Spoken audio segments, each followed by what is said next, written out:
Show me what you got.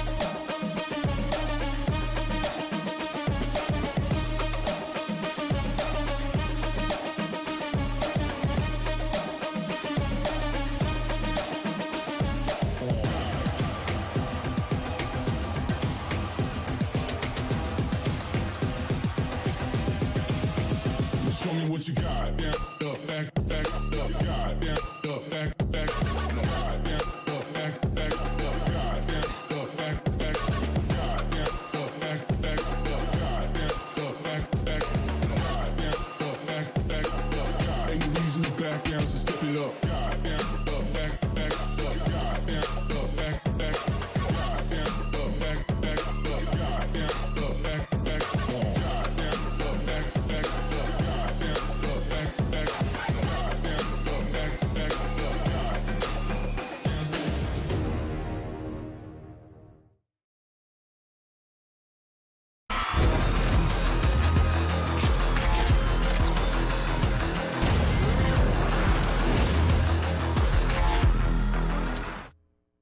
Bit of a longer break so everybody could catch their breath after a very close game 2 on Haven. My name, still Tanner Metro. I'm still joined by Dust. We're still following the action for XSET in version 1, and we're headed over to Bind. And I would think if you're a version 1 player, fan, family member, friend, you probably didn't want to take it to map 3 here.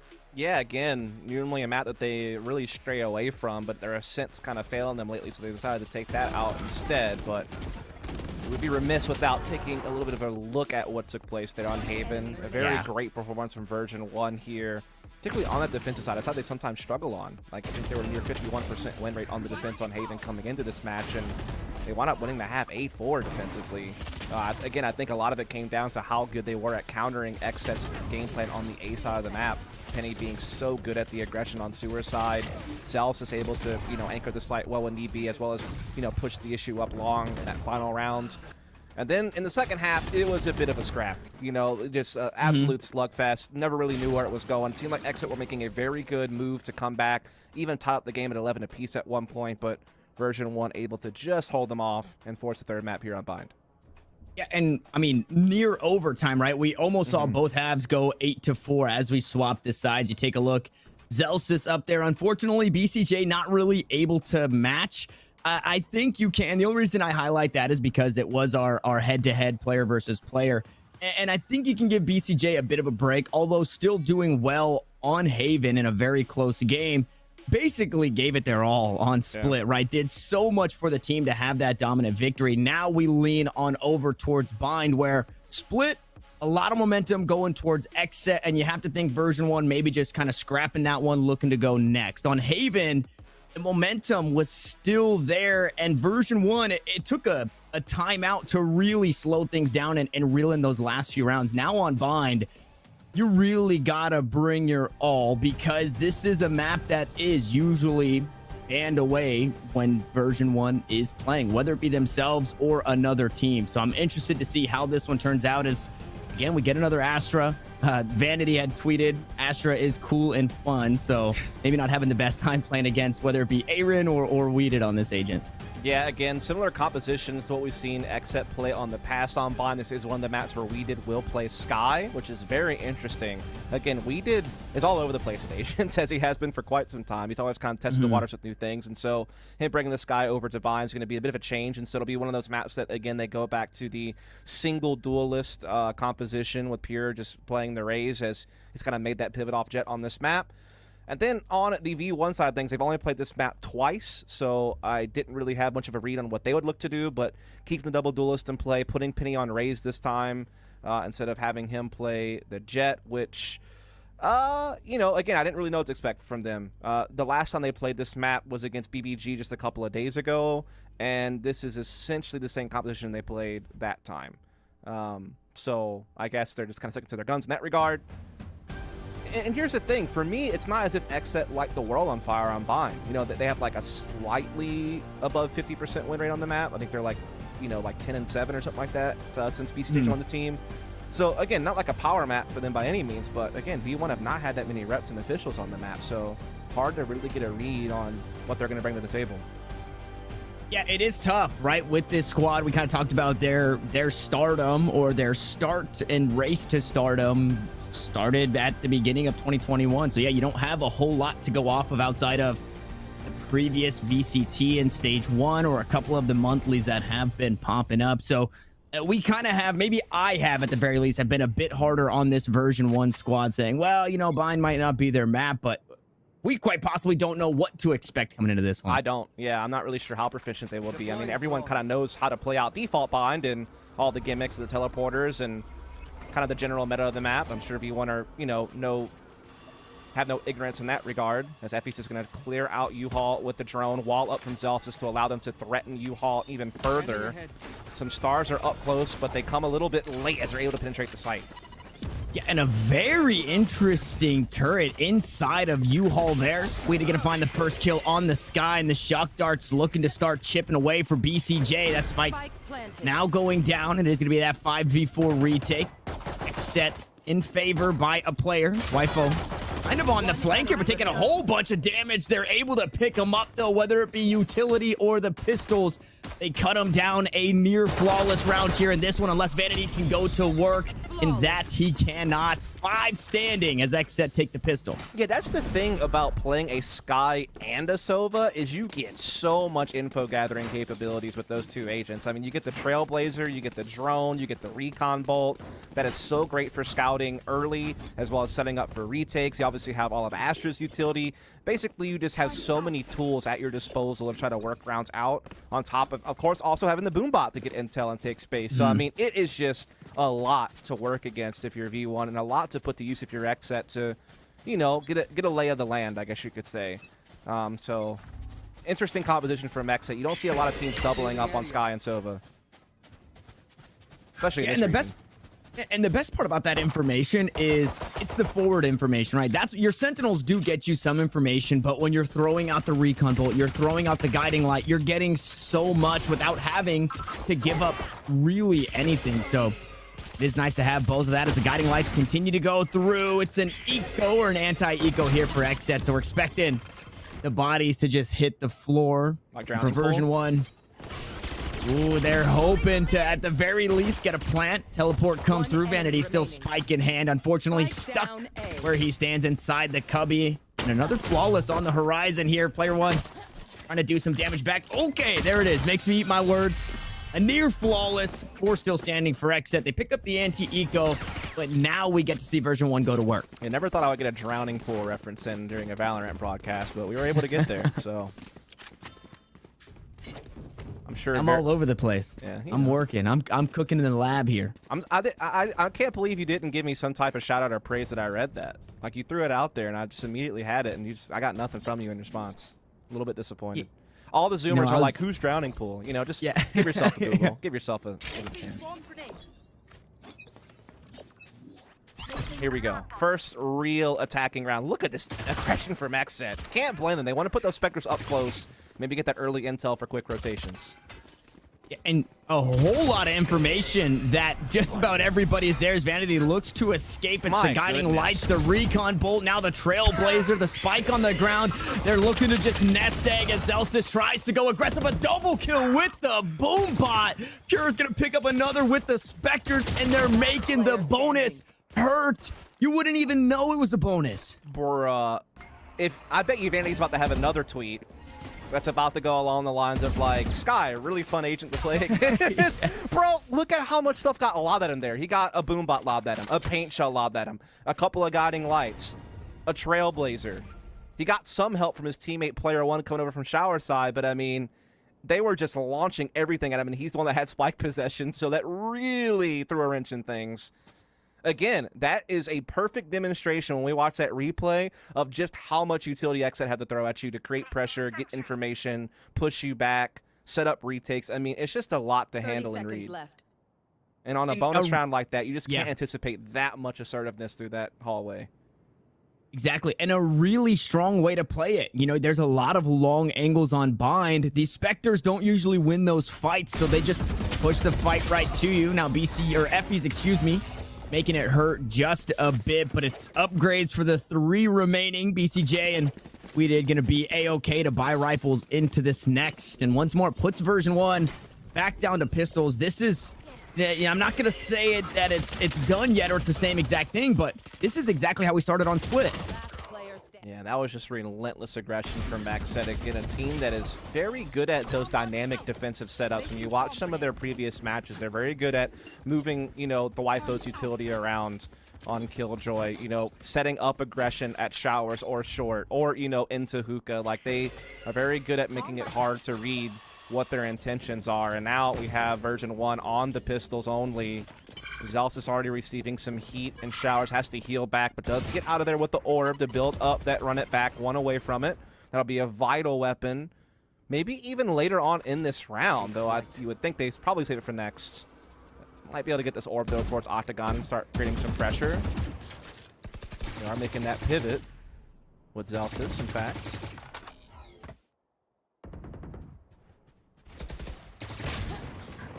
Ooh, there it is.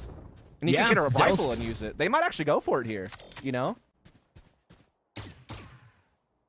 I mean, that's the best you could hope for. Took a lot of damage on one side of the map, swaps on over and picks up a kill. Nice little run-in headshot there. I'll tell you what, if I'm V1, I'm considering it. You lost a bonus round. You have a 5-on-4. You have Zelsis with ult and a Phantom. Like, it might be worth a go. They have hookah control.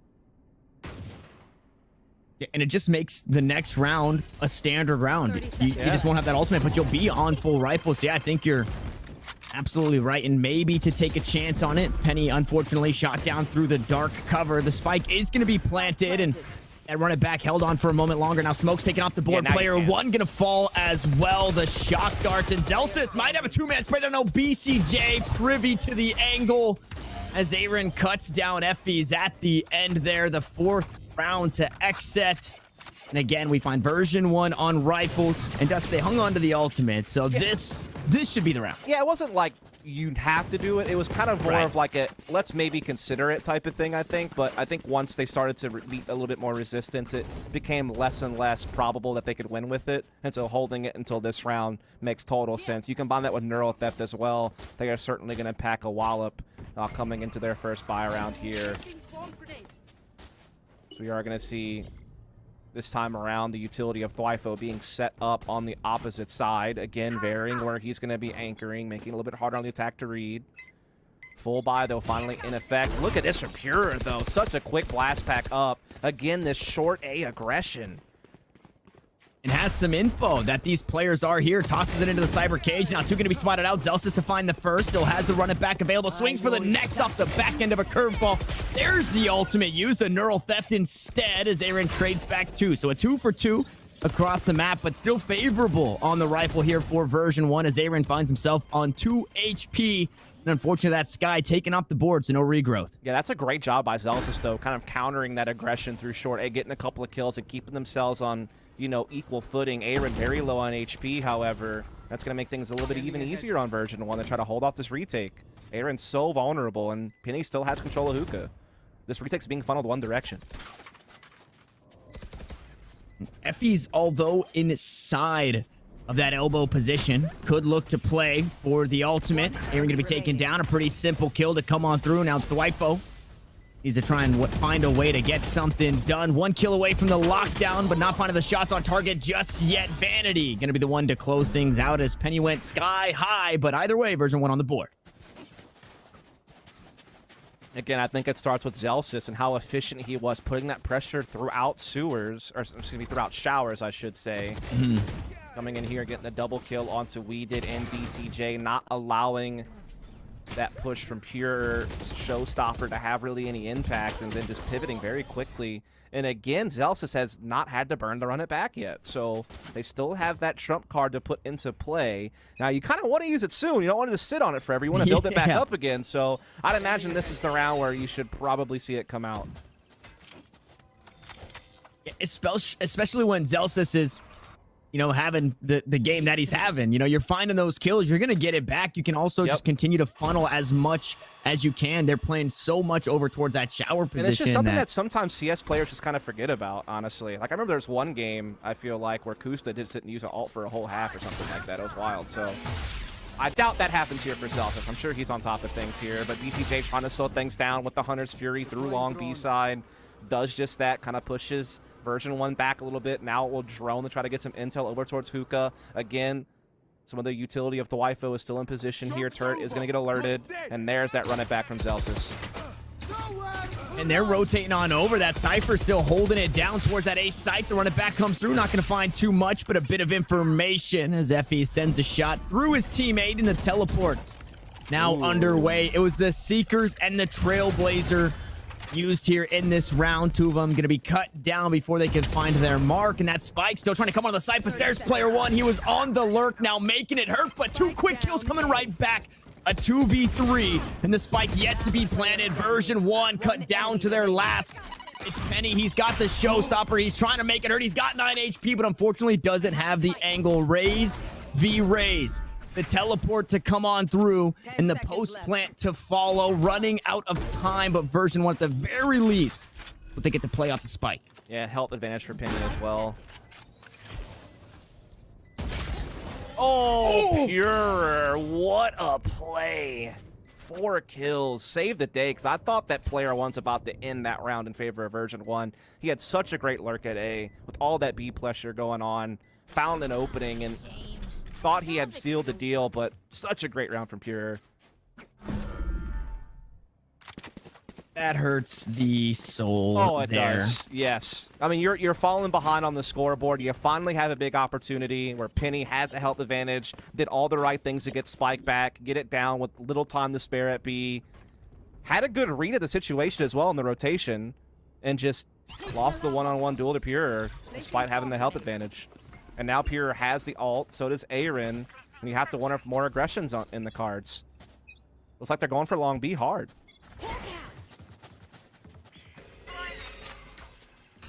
Get the blind onto 1. Recon Bolt not going to get the information just yet. Unfortunately, the Bucky not enough to get anything done for Weeded there, but the Paint Shells, on the other hand, just enough to push Effie's back.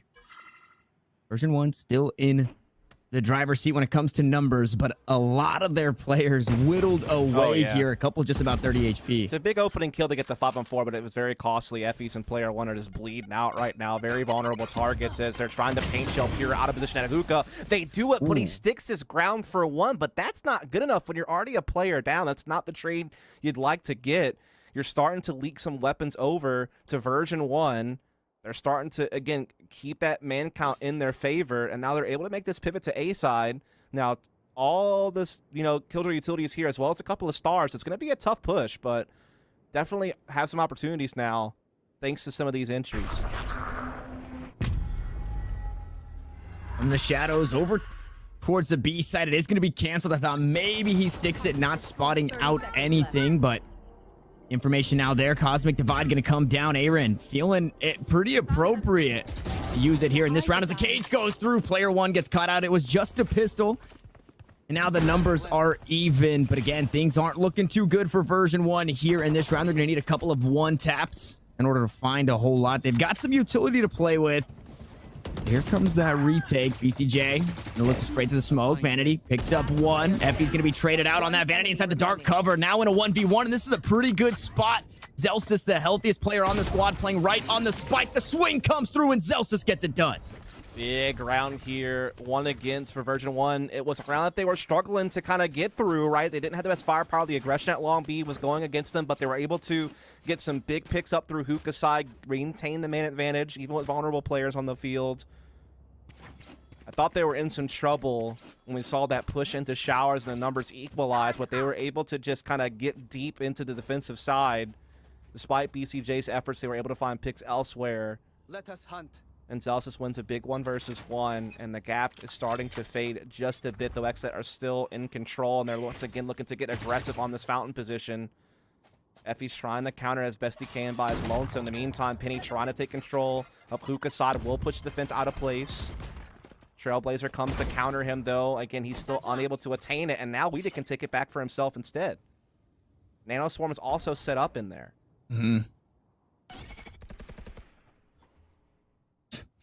There's so much information gathering. There's so much information. This composition is the info composition. Yeah. I'm interested to see how it's well info it plus works. smokes, basically. Yeah. I have the spike.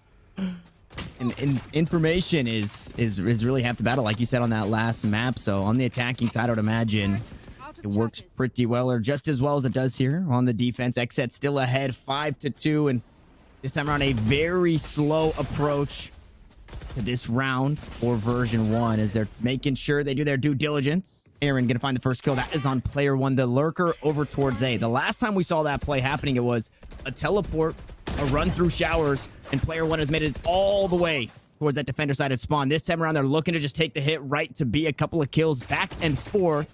Again, the B site not free. All 3 members stacked up towards the back halls. Version 1 looking to push on, and they should be able to get the spike down. Penny had a little bit of a gap there over the top of the smoke. I thought he was maybe going to make something happen, but it's BCJ instead lining them up with the Phantom from back hall. Shock Dart lands a mark as well, and BCJ is just too darn good on that Sova, man. BCJ ulted at the end of the round. Did he? Oh, no. I thought I heard it, but I wasn't sure. But yeah, the HUD really tells the story there. That is a misfire if I've ever heard of one. Does that mean I have to take all the praise back? That's a big cross cancel there. How about this? Yeah, good effort from BCJ.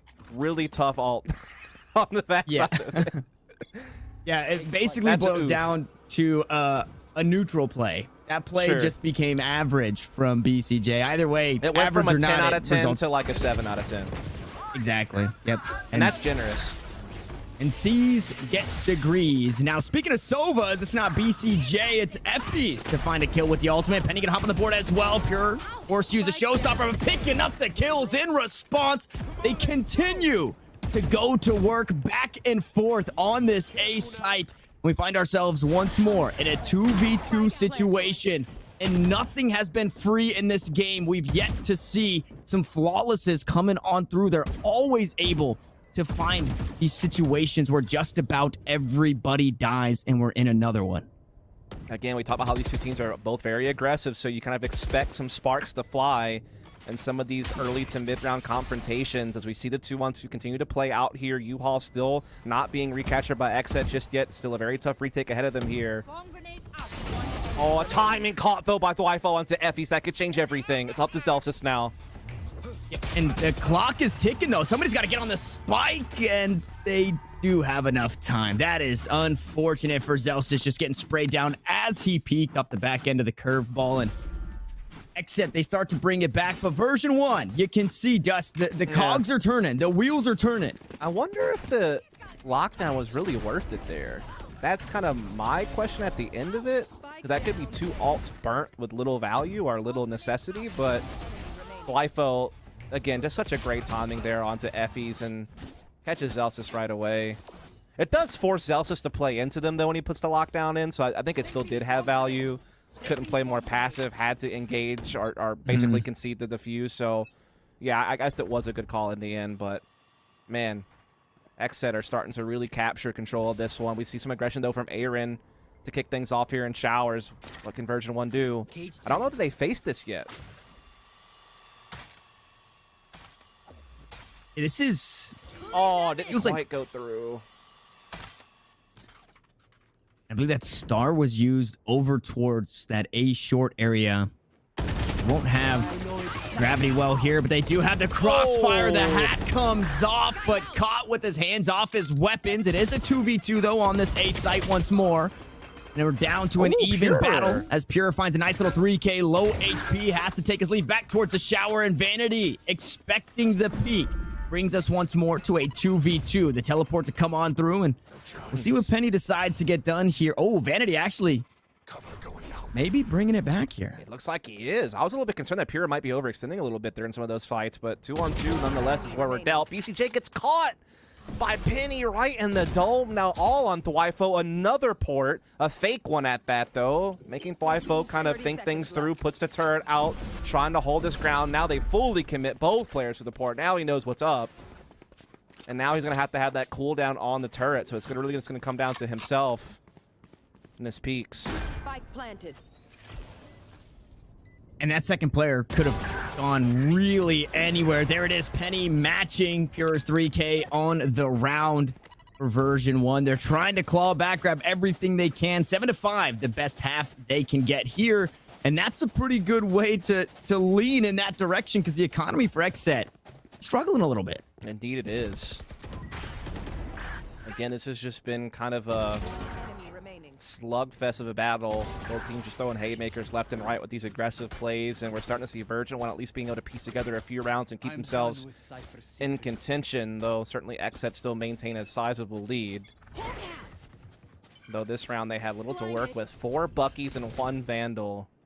Gonna be a tough ask. They're trying to play some closer angles, see if they can get some value, but again, it's gonna come down to whether or not Version 1 gift them any opportunities in some of these close quarters. And player 1 says, nah, Chief. Not me. And that feels pretty good, because player 1 kind of been getting the rough end of things over towards that A site. Every time trying to lurk on up. Only really getting value in one of the plays or one of the rounds that we've seen thus far for a play like that. So a nice little pickup with that pick. They bring up the rear and head back towards this A site, which has been, I mean, a bloodbath. A lot of bodies dropping here on this A site. This round might not be that one. Either way, Spike goes down, and a retake now will ensue. Yeah, there is a showstopper in play as well as Seeker, so a couple of vital pieces that XSET can use to work this out. Pure getting a little bit of space there to get into the corner and try to see if they can't make some progress. Zelfs is cutting off this U-Haul angle, however, it is traded, and the rifle goes to XSET side. BCJ had to pull up the classic, but it's working out. XSET are making some progress. 2-on-2 now. Seeker's out. Yep, and there's the Seekers, the showstopper right behind it. The ultimate you talked about gonna go good for a kill. 11 HP unweeded. The regrowth will not work on the Sky all by their lonesome. Just looking to stick it. Penny with the swing to close it out. 7-4 as we enter the last round of the half. Yeah, good job there on Penny and all of that chaos to keep his wits about him on that timing, knowing when he must peek in case it was being stuck, and he read it perfectly. Able to win out the 1v1. Again, a lot of these rounds have come down to this, though, Tanner. It's been a lot of 2-on-2, 1-on-1 type post-plant situations, and each team has kind of taken their fair share of those moments, which is why the score is oh so close. Last round of the half now underway. We do see a lot of utility being set up here, like Wifo up short side. We did trying to, again, use the Guiding Light to put some pressure on Fountain. Counter Recon gets put into Octagon. Again, that Astra shutting down some timings at Showers, allowing the defense to gain control. And it sniffs out the lurk. Player 1 picks up 1. The Recon Bolt didn't spot Weeded, and he's able to find a kill. Now with 1 more out towards Showers. Penny forced to try and back in a away precarious here. position now. Yeah. He is stuck in the... You can understand why he had to escape. He was definitely going to get pinched in. This does unlock B-Site, though, for Version 1. They have a 3-on-4 ahead of them, though. That's the one thing kind of working against them. So they are going to be able to get this spike down any moment at B, but again, the retake from XSET will be powerful with that man advantage. And look at all the utility. Spike planted. Yes. They've got basically everything. Yes. You are correct. This is, I would expect this to go very well. Uh-oh. I'm leaning on an 8-4. Zelsis looks to play inside the hot hands. Paint Shell's going to go through. There's both curveballs to Blazewall to try and slow things down. And hey, you don't have to take the fights here. You just got to buy the time. The spike is ticking down. There goes the boom bot. PCJ going to peek, but Penny trades it right back. Penny able to get another one, and here we go. A 1v1, but it's 10 HP on the raise. Paint Shell's going to go just a bit wide, and Aaron finds the spray down through the wall. XSET will get it done in the last round and bag 8 going into the next. Bro, how many situations did we have that half where it just came down to 4 people dying in the blink of an eye and all of a sudden you're into a 1v1? Like, it just seemed like that happened so many times. It was very hard to follow at moments. And again, this comes down to both teams being willing to play that assertive play style. There's no passivity here between XSET and version 1. Yeah, they can play out a default at a medium pace if need be, but they are no strangers to this gathering up and hitting, you know, that go button and seeing what happens. And XSET just a little bit better in this half, but it was certainly closer than maybe the score even indicates, in my opinion. I think that could have very easily been 8-4 version 1's way if some of those 1v1, 2v2 type situations earlier in the half just went a little bit differently. So still very much up for grabs here is Bind, but XSET on the scoreboard do have that little bit more of a foundation underneath them.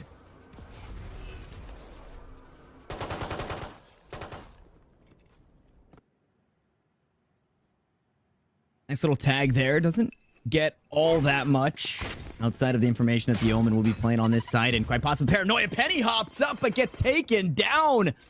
What a shot by Thwifo there to open things up, and guess what? Here come the guiding lights. It gets a whole lot worse from here for version 1.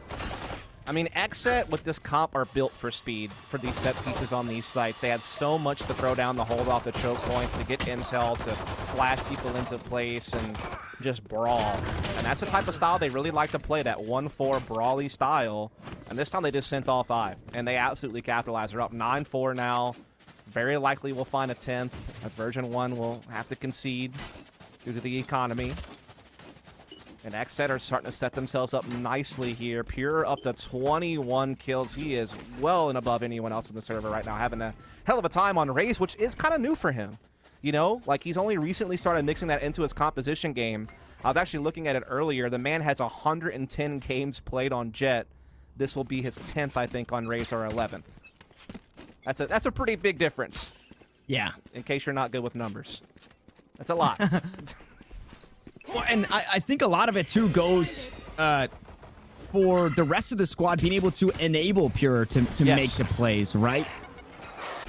This comp, it just seems like a duelist go kill kind of comp where but only one they're duelist. going to be blinded, they're going to be pushed out. Yeah, exactly. So you don't have to split the kills if you're Pure. You can drop 20 bombs or 30 bombs. Yeah, but the thing is, Aaron plays duelist on other maps, right? So he's no stranger to being aggressive. So once he lays down those stars and he starts deploying them, then he can beat that follow-up to Pure if need be. Also, we did no stranger to being aggressive if need be once his utility's burnt. So they had those players that have that mentality of being willing to go with their teammates and be fearless, even if their agent isn't necessarily suited to be an entry. They can kind of get around that.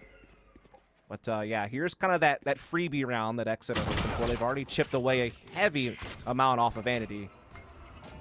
And now Zelsis adds to that. Very low HP on 2 players now for version 1.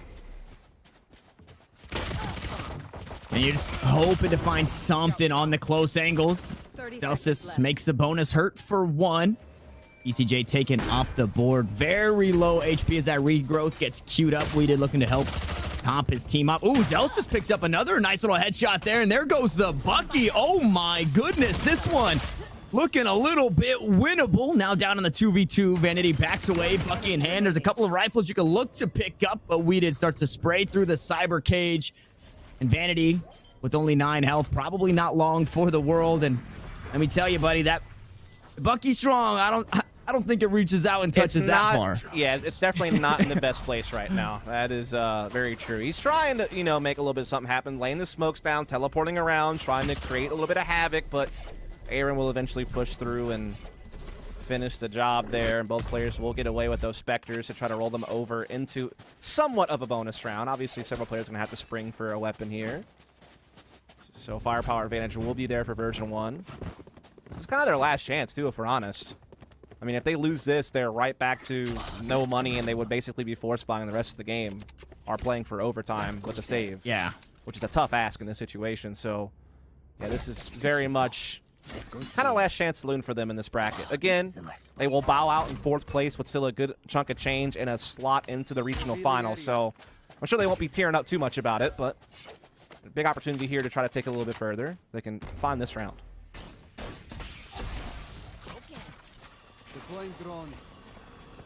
A lot of utility used, nice and early from both of these squads. Boombots, owl drones tossed on out. Shock dart's going to be traded as well. Twyfo has since controlled this hookah area. Vanity believes that shrouded step to get onto the site, so should be able to back the squad up quite a bit. It's looking like a full hit this way. Spectre in hand, Vanity going to be the first to fall, but rifles for the rest of the squad could turn things around. Recon bolts traded once more. Zephy's not able to find too much off the back end of that one. It's Penny to fall. Twyfo now getting that spike down, and it's all starting to fall apart here. Zelsis with the run it back. It's absolutely nothing. Sent right back from whence he came in a 2v4. Player 1 and Zelsis need to start to go huge. Twyfo to fall. Curveball goes on through. Looking like a peek from Weeded. He's able to find that kill as they push onto the side. It's a Spectre in hand, and unfortunately, the rifle comes crumbling down. XSET, pick them apart and get it done. Push to 11. Yeah, I think one of the big talking points for this map, other than, you know, I love these 2v2s and how XSET were a bit better in the clutch, is going to have to be that not only did XSET win both pistols, they won both bonus rounds this game. And that's huge, because we know how often those bonus rounds can go awry because you're at a disadvantage when it comes to firepower, and you're having to, you know, play a little bit more of a limited strategy to make it work when you're keeping those Spectres. And yeah, just they were able to convert both of those, and that's really made a big difference. Now look at what version 1 has to contend with. They themselves have to play a similar setup to what a bonus round would be considered here, but this is their full buy. It's the best they can do. They're in a lot of trouble now. And a lockdown for Twyfo could, I mean, that's going to be potent. And the Seekers. Yeah. Pure is 1 away from a showstopper. I mean, they have so much going for them to close this. And this setup that you're seeing from version 1 quite possibly is going to be the same exact thing going into the next, right? You opted a lot into this one to try and play for the win. It's going to make it harder to find yourself playing for the overtime on Spectres, although that's a pretty great start. Weeded taken off the board. That's the heals. That's the Seekers now gone, and a player ahead for version 1. Yeah, that was a great little pinch through Portal and Hookah to try to, you know, put some pressure out there. They know that times are desperate as far as what they have to work with. So they have to kind of force a play, and they actually make it work. Zelsis is maintaining shower control as well with the rifle. Gets the spike down. This is great from version 1. They are cleaning house right now. Nothing going the way of X. Set up flawless round for version 1. And we said last chance saloon was kind of the previous round, but they still have some fight still left in them there. What a big play. Yeah, I mean, I've said it a million times at this point, but that's the best time to start to battle back. And because it was a flawless round, their eco is A-okay going into the next. And 4 players on that squad upgraded from those Spectres. So yeah, it's only Effie's now on that one, who is going to hang on to it, but in a really good spot. It's almost the inverse for XSET, a couple of rifles and Spectres as well. Yeah, but now you got Seekers, the Lockdown, and the Showstopper available for XSET to just add even more of a wallop to that aggressive play style, as they're just going to be looking to full send it up short A. Oh, player 1 shoots him down through the smoke. There's the ultimate off the table. The Showstopper gets stopped itself. Vanity put in a bad spot. The Lockdown going to look to push everybody away, and unfortunately no Hunter's Fury to stop that one. So the A site should be taken, not for free from either team, though. 1 for 1 we go. Vanity chipped away down to 25 health, and now the retake to ensue. BCJ on the lower end of things has a shock dart to work with, and Weeded still having some of that utility. Could prove to be a pain. Looks like the Trailblazer queued up. Aaron maybe looking to play off the back end of this. Cosmic Divide 2 points away, as is the Hunter's Fury. Vanity being tricky. He ends up making a step after the Shrouded. Spectre going to take him down on lower HP. Thwifo finds another to trade it out. It's down to the last two here. Make it the last one. Penny has to go huge and only goes good for one. Map point now for XSET as version 1 have to string 7 in a row. Hey, you're starting to like version 1's chances there, right? They burnt all of XSET's alts. Seekers and Showstopper had little impact, but the big ol' Thwifo ult just did everything, didn't it, right? There was no way to shut down, as you said. There was no Hunter's Fury to blow it away, so they were able to get control of A site, push everyone off site, and that gives them better chances to set up for post-plant positioning inside U-Haul and elsewhere to make it harder for that retake to come through. So the lockdown having its full impact, and so despite some of the, I guess, adversity they faced, losing here, they were able to battle through it. Next set, just looking to be quick with it here. It is a full buy for version 1, but they're already down a player in Effie's who was close to that Hunter's Fury. Boombot can get quite a bit of damage onto Celsius. They close it out with the rifle, but Penny able to trade back too, and that's the best way to keep fighting. Now a Showstopper online, but only 19 HP, and Thwifo trying to do something crazy outside the showers gets sat down. Here comes the info. 50% of the fight now in the hands of version 1. A nice little BCJ got darted and neural thefted, bro. Double the information on his location there. As now it's going to be a 2-on-3. They're trying to still see if they can't force their way through, but version 1 has done such a fantastic job. A great shout, though, from the drone, but Penny used that to his advantage to swing out and blindside them. But BCJ now has player 1 pinned into the pocket. He gets that kill. Now he has a 1v1. Low HP, sure, but a Hunter's Fury to put out. And the thing is, Vanity has an element of surprise. What will come out on top?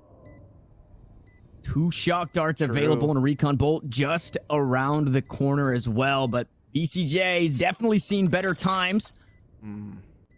Only on 30 HP. There it is. Recon bolt. The tap on the spike as Vanity backs away into Hookah. Not giving away too much just there. U-Haul, excuse me.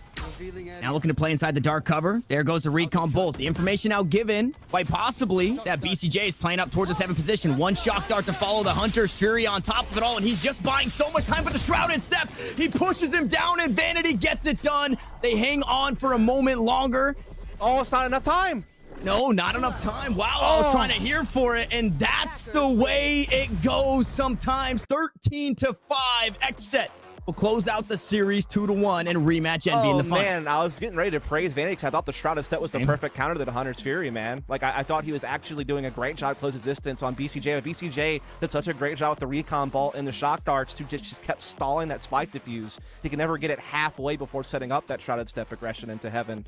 And so BCJ, again, just plays his cards right with his Sova kit. Again, I do think he's one of the best Sovas in the region. You got to start throwing him in the conversation. I think, like, EU's up there, obviously. A few other names you would throw out there as well. But I think you have to give BCJ that respect now. He's time and time again just playing so well and giving XSET this chance to have these deep runs in these bigger events.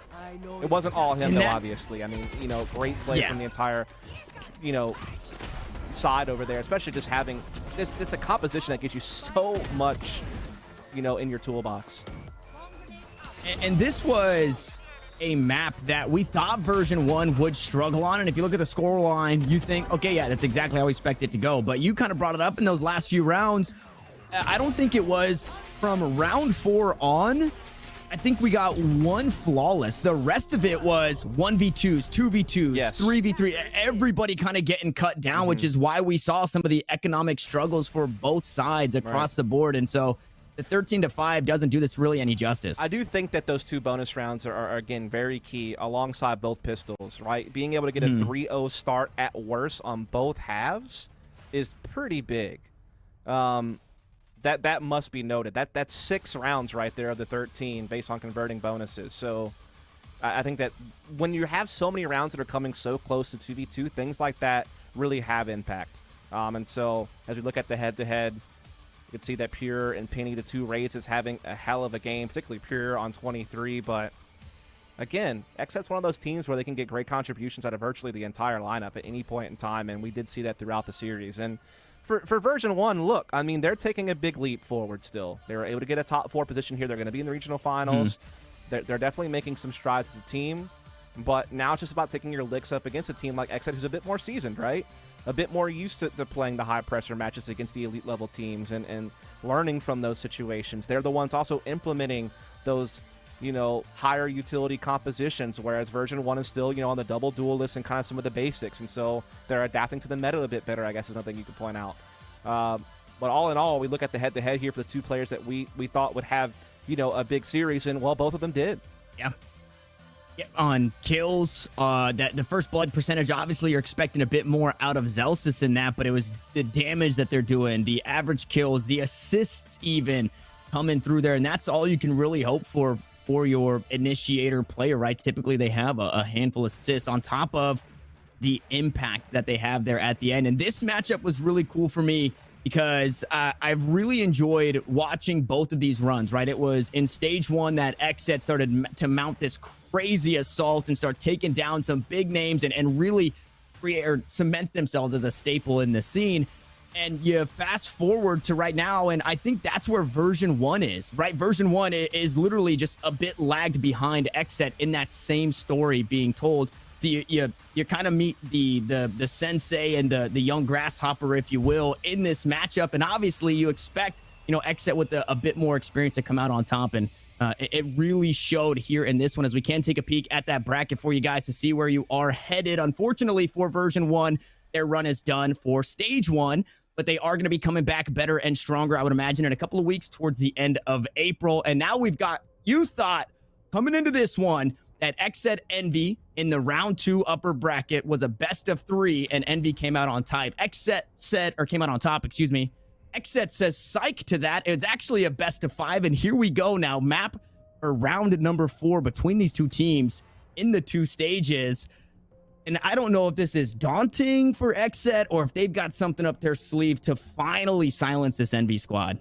Yeah, I'm kind of curious because we did see Envy, and we can talk about this more in the pregame after the break, but they were doing some weird compositions in their 100 Thieves match in the upper bracket final. And so if they really are testing the waters with new compositions in an official match, saying that might make them a bit more rocky than what they normally would be, right? And that could create some opportunities for XSET. So we'll just have to see how it plays out. It's not as if XSET are strangers to contesting Envy. Well, they were able to beat them, you know, in stage 1 challengers 1 in a best of 3, 2-1. So they've proven that they can beat this team, though Envy has beaten them the last 2 times they played against each other in a best of 3. So, and they had the overall head-to-head advantage. But yeah, that'll be something more to talk about a little bit later, I think.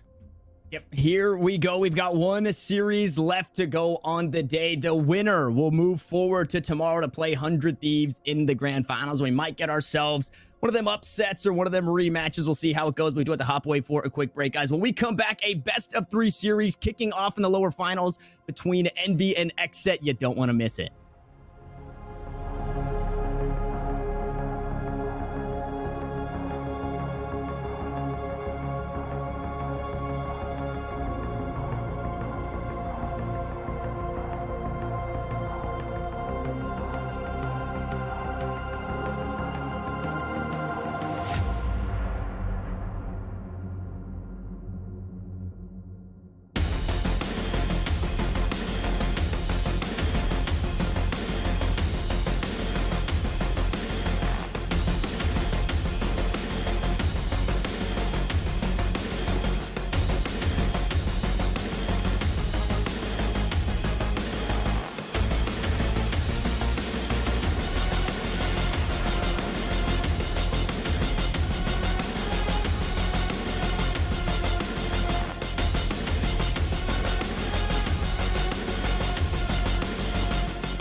short break between the series. We're looking to jump right back into things as we find ourselves in the lower finals. We've got 3 teams remaining, and I guess all of them you've already seen, but we are getting a rematch in XSET taking on Envy once more. And it's been a daunting run since the upset that XSET has had in the past, and now they look to do it again. But like you said, Dust, Envy experimenting a little bit. They're having some fun with it. Yeah, they had Victor playing Sky. They had Finesse playing Sage at one point. I think they also had Victor play Breach on a map against 100 Thieves. So they were definitely messing around. They even had Mummy going back to Omen instead of playing Astra, which is something he was actually playing very effectively kind of in some earlier play that we had seen over the last week or so. So, yeah, definitely a little bit of experimentation going on the Envy side. Again, they already have their spot locked in just like XSET does, so this gives them a bit more flexibility to maybe try some things from practice in an official match setting and see how it works. So, yeah, maybe there is that door being opened a bit for the upset for XSET. Again, they've been able to beat this team in the past in Challengers 1 for the first stage, so that was some time ago, and since then, Envy have won both best of 3s, both times 2-0, and in both those series, they did not even allow XSET more than 8 rounds. So they really clamped down since that upset loss in stage 1, Challengers 1. So yeah, definitely Envy does come in as the favorite, which, you know, shouldn't be much of a surprise. Yeah, and on top of what you're playing for as far as, you know, Challengers Finals, which these teams already locked in for, and seeding on top of it, sure, but you're also slapping a nice bit of cash for first place, second place, third place, fourth place. So you win this one, you're putting yourself in that 1 or 2 spot as you have a nice little, I guess, rematch between Envy and 100 Thieves or XSET looking to take down another Titan. As we've got that Envy roster for you guys, and I know there's ginormous memes, and I absolutely love the Victor to food to Victor memes, and I'm so glad that Envy, you know, have benched food and gone with Victor. Name change or not, still an incredible player for this squad. A very rare good rebranding in esports history. You don't see too many of those, but he pulled it off, as we are going to take a look at Envy's lineup. Just an absolute monstrous lineup. Finesse, one of the best shot callers in the scene. Victor, one of the best duelists in the region. Mame, you know, holding it down as like one of those weird controller oppers that you don't see too often in the scene, but he makes it work. And then Crashies. We were talking about BCJ being one of the best Sovas. Crashies, it might be number 1, honestly. The dude is insane with Sova and just being that support factor on the team. Nothing but high praise for Crashies and EU and other players like him in the region who, you know, are a little bit more proven than BCJ as he's on his come up. But, yeah, definitely a stacked lineup. That team has consistently been in the top 4. When other teams have had struggles, like Sentinels just recently getting upset a couple of times, and, you know, 100 Thieves had a little bit of a slip-up in the last stage, it's like Envy never had that slip-up period, really. Like, even at their worst, they're still top 5 in the region almost every single time. They just are so consistent. I think the worst placement they had was like a top 8 at the Winter Championship in January. But then outside of that, they are literally always placing top 6 in everything they play in. And very often they find themselves top 3. Yeah, and a lot of when you take a look at the teams they are losing, it is those teams that are making incredible waves, right? They're playing against Sentinels a couple of times and getting bumped down. It's not something that you expect to happen, but Sentinels have been a force to be reckoned with for quite some time. As we can take a look at a team that we should be familiar with, as we just hopped off board of their matchup with version 1. We can take a look at that XSET roster, and for this one, BCJ, kind of the player that we were looking at in that last series, but now you take a look at the maps, and Pure was absolutely fragging on that Raze, and you said it. You don't have a whole lot of time played on that agent when it comes to competitive stuff. So, I mean, really hats off there. Yeah, I think, again, 11 games of Raze compared to 110 on Jet, so definitely a pretty big pivot, but he's making it work. Had a big game there to close out the series on Bind. Always been that duelist for the team, always very good. Then you have the Swiss Army knife of the North American region. He's playing Sky, he's playing Astra, he's playing Viper, he's playing Phoenix on some maps. Like, he literally is all over the place and is very capable. Maybe one of the, like, outside of Sick, he might play the most agents of like any other player in the region. So yeah, definitely an interesting guy. And again, XSET's been on that climb, bro, ever since January, ever since BCJ joined the team. They're winning some smaller events like the Cole Invitational. Again, I think I kind of laid this stat out there earlier. They have always made it through their first try in every qualifier for VCT. In every Challengers event, they always progress to that next step on their first attempt. No other team has really done that, I don't think, other than maybe Envy. So yeah, it's been an interesting story to follow. I think the people's champ of NA, which is XSET. Yeah, they really are kind of like a community favorite at this point when you kind of look at some of the social media, and just kind of their story is a very fun one, like how they've just been able to rise up like so rapidly this year. Yeah, it's in kind of unexpected or out of nowhere. We've got that head-to-head player versus player, excuse me, that we're going to be looking at coming into this matchup. And it is going to be Pure taking on Caboose. Now, on the Rays, they both look incredibly well, and I guess you kind of could have bounced back and forth for players to watch, right? But the only reason I went with this one or had ideas for this one is because just a catalyst for their squads in not only getting stuff done themselves, but playing that buddy system or that buddy card, always being behind somebody else just in case they need that backup. Yeah, Caboose is an interesting one in his own round, this NV team, as we have him up there. I mean, I feel like he's definitely, throughout different points in his career on this team, definitely fulfilled a lot of different roles. Certainly, as of recent times, he's definitely been, more of that Rays player on pretty much all the maps, but he's had a history of, even occasionally stepping into an Omen, even occasionally, stepping into a Reyna, obviously when Reyna was like really the hot agent to be selecting. So yeah, definitely a lot of flexibility in his own right. And while he may not be as flashy or as consistent as Victor, he definitely is a great piece of this team. Like you said, being that follow-up fragger when you need it. And again, showing some flexibility on what agents he can play. So yeah, it definitely a vital part of the team, as everyone is for Envy. They are one of the really well-composed team, like role-wise, where everything just makes sense, everything clicks together. And so I've been just having the hardest time this entire tournament to even predict maps as a whole, because it's just an absolute head scratcher. So we're going to go ahead before I say what I'm feeling. We're just going to go ahead and take a look to see where we are headed, because it always seems to come back and bite me in the butt. It's going to be Split, Bind, and Ascent, which means we aren't going to see Haven. We aren't going to see Icebox. And the last two times these teams played, Haven was the first map. So maybe Split could be that coin flip decider map. And if XSET can grab a win on that one as they selected it, it starts to get that ball rolling. Split first is a very dangerous prospect, especially for XSET to be selecting it. I mean, I know that they've been picking up steam on Split lately with the win over Immortals, yesterday, and obviously doing well against version 1. And again, here's a team that's been beating them every time. Envy. The last 3 times they played against each other, Envy has won it. The last time they played against each other, Envy won it 13-1. The time before that, 13-5. So not only do they lose, they get dominated. So this would be a huge pivot if XSET are somehow able to steal Split away from Envy, as Envy have just been so on point on Split for so long. I mean, they have a 75% win rate on the map. They are near 70% on the defense. They are a stone wall, when it comes to attacking against them on Split. So yeah, I'll be thoroughly impressed if XSET are able to increase their fortunes on Split. But again, maybe this is where, Envy are trying some new stuff. They're rotating some roles around. Don't know if they're just having fun or testing new things from practice, but maybe that changes things a little bit. And so the cool thing about that too is experimenting here is, I think for everybody, there is a stigma behind what you can do and how you can perform in scrims and then jumping to that main stage. So instead of, it's kind of like Envy, if they are experimenting, of course, we're obviously kind of just, theory crafting here as to that what might be going on. If they are doing it, yeah, exactly. And if that is the case, this is the best place to do it. You already secured your spot. You've already secured your spot in the money as well. And when it comes to seeding, we know that Envy's probably going to do well no matter where they end up in the seeding. So instead of, trying to put all your eggs in the scrim basket, you just bring it out here. You do it against a squad, or I guess in real time is the best way to put it. So I'm super interested to see how this plays out. Now, for Split being the first map, XSET looked really good earlier in the day. Now, they were playing version 1, which you can say is a bit of a peg down from Envy. But if they bring that same energy coming into this one, I don't see this one going 13-5 like in the past. Yeah, I mean, that's certainly something that I would consider as well. So there's Mummy picking the Jet. This is one of the maps where he does still play Jet quite a lot. Caboose picking up the Omen because of that.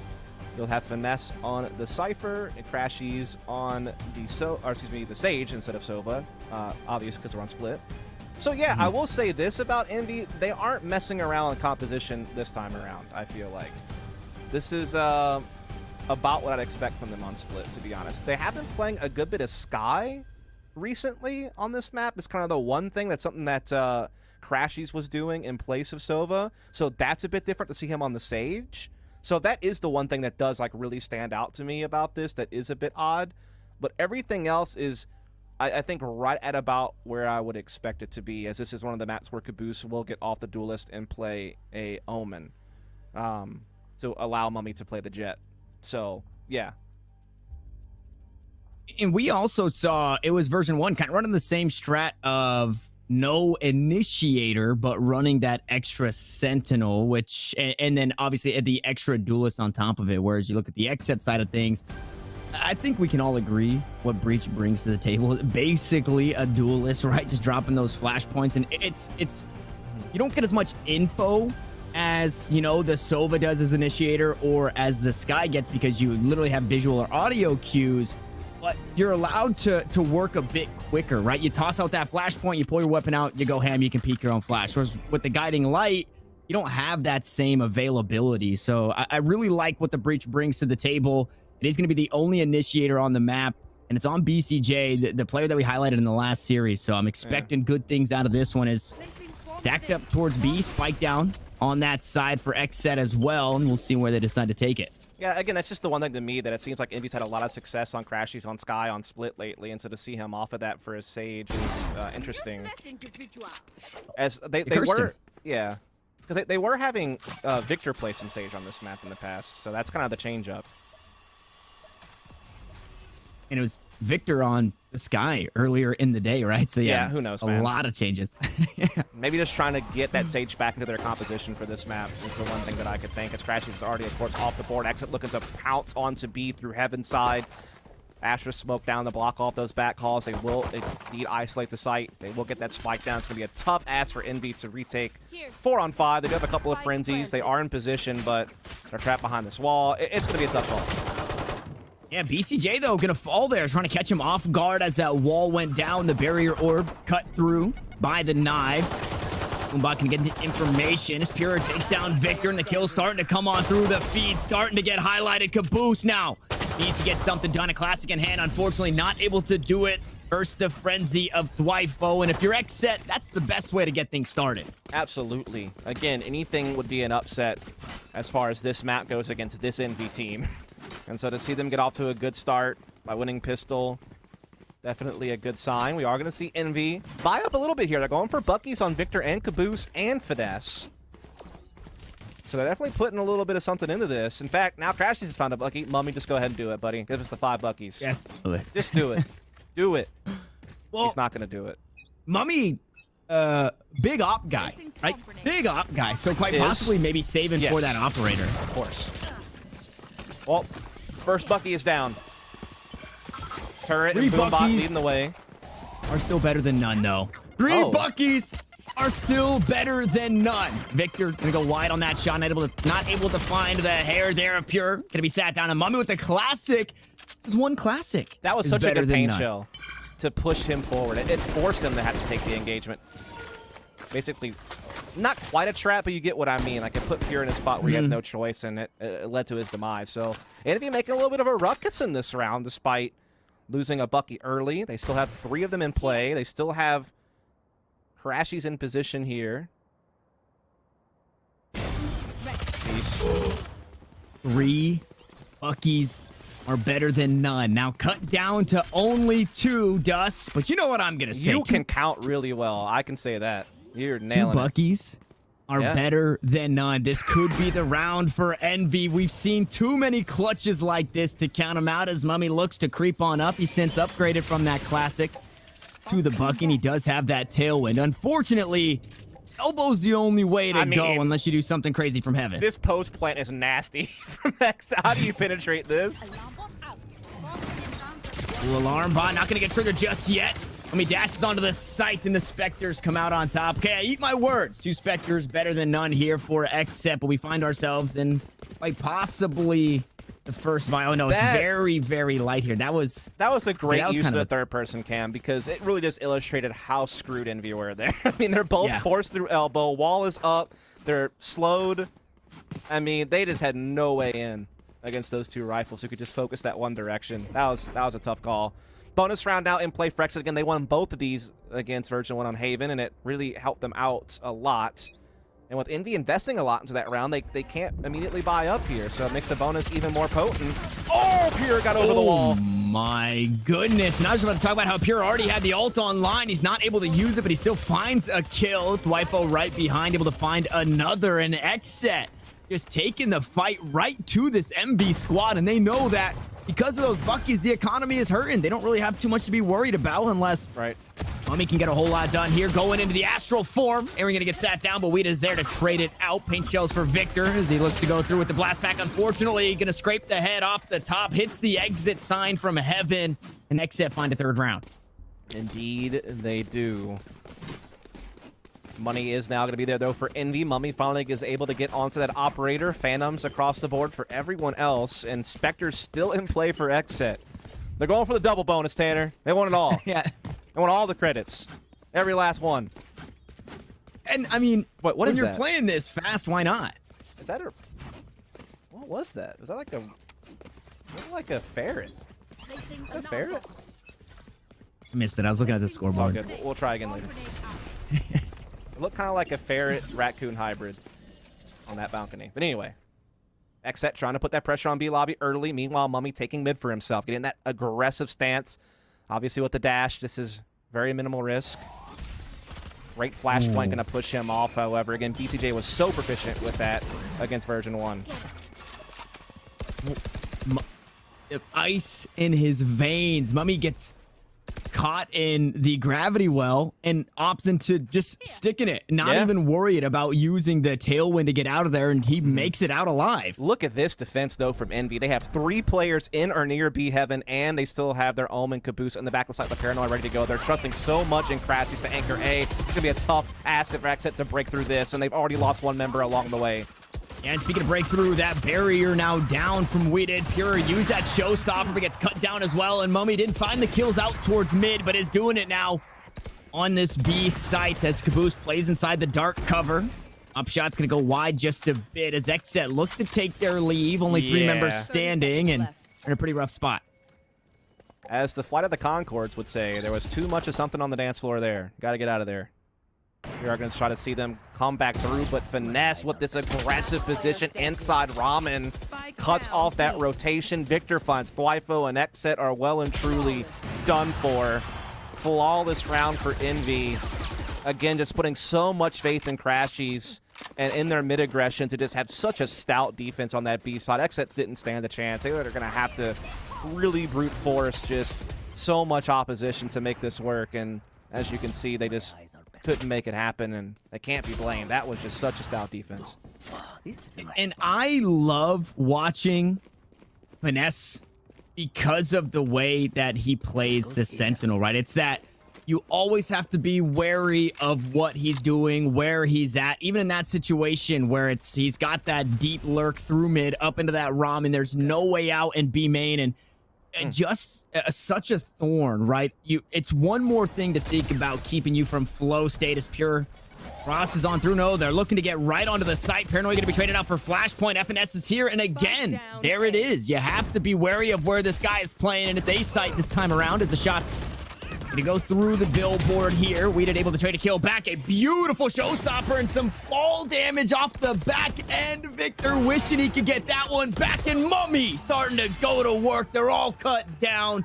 XSET tried to make it hurt, but it just didn't work. 2 rounds for Envy. Well, if you're new to watching these two teams play, you're in for a lot of rounds that look exactly like that. Both these teams, again, very aggressive. We talked about it in the XSET versus V1 matchup. XSET, no strangers to playing that fast-paced style, and Finesse has always been known to be that type of shot caller. He's always favored that, you know, very much like, let's push one side, you know, let's reinforce one area, let's put our focus one direction, and you're going to see a lot of those fireworks is what I'm getting at.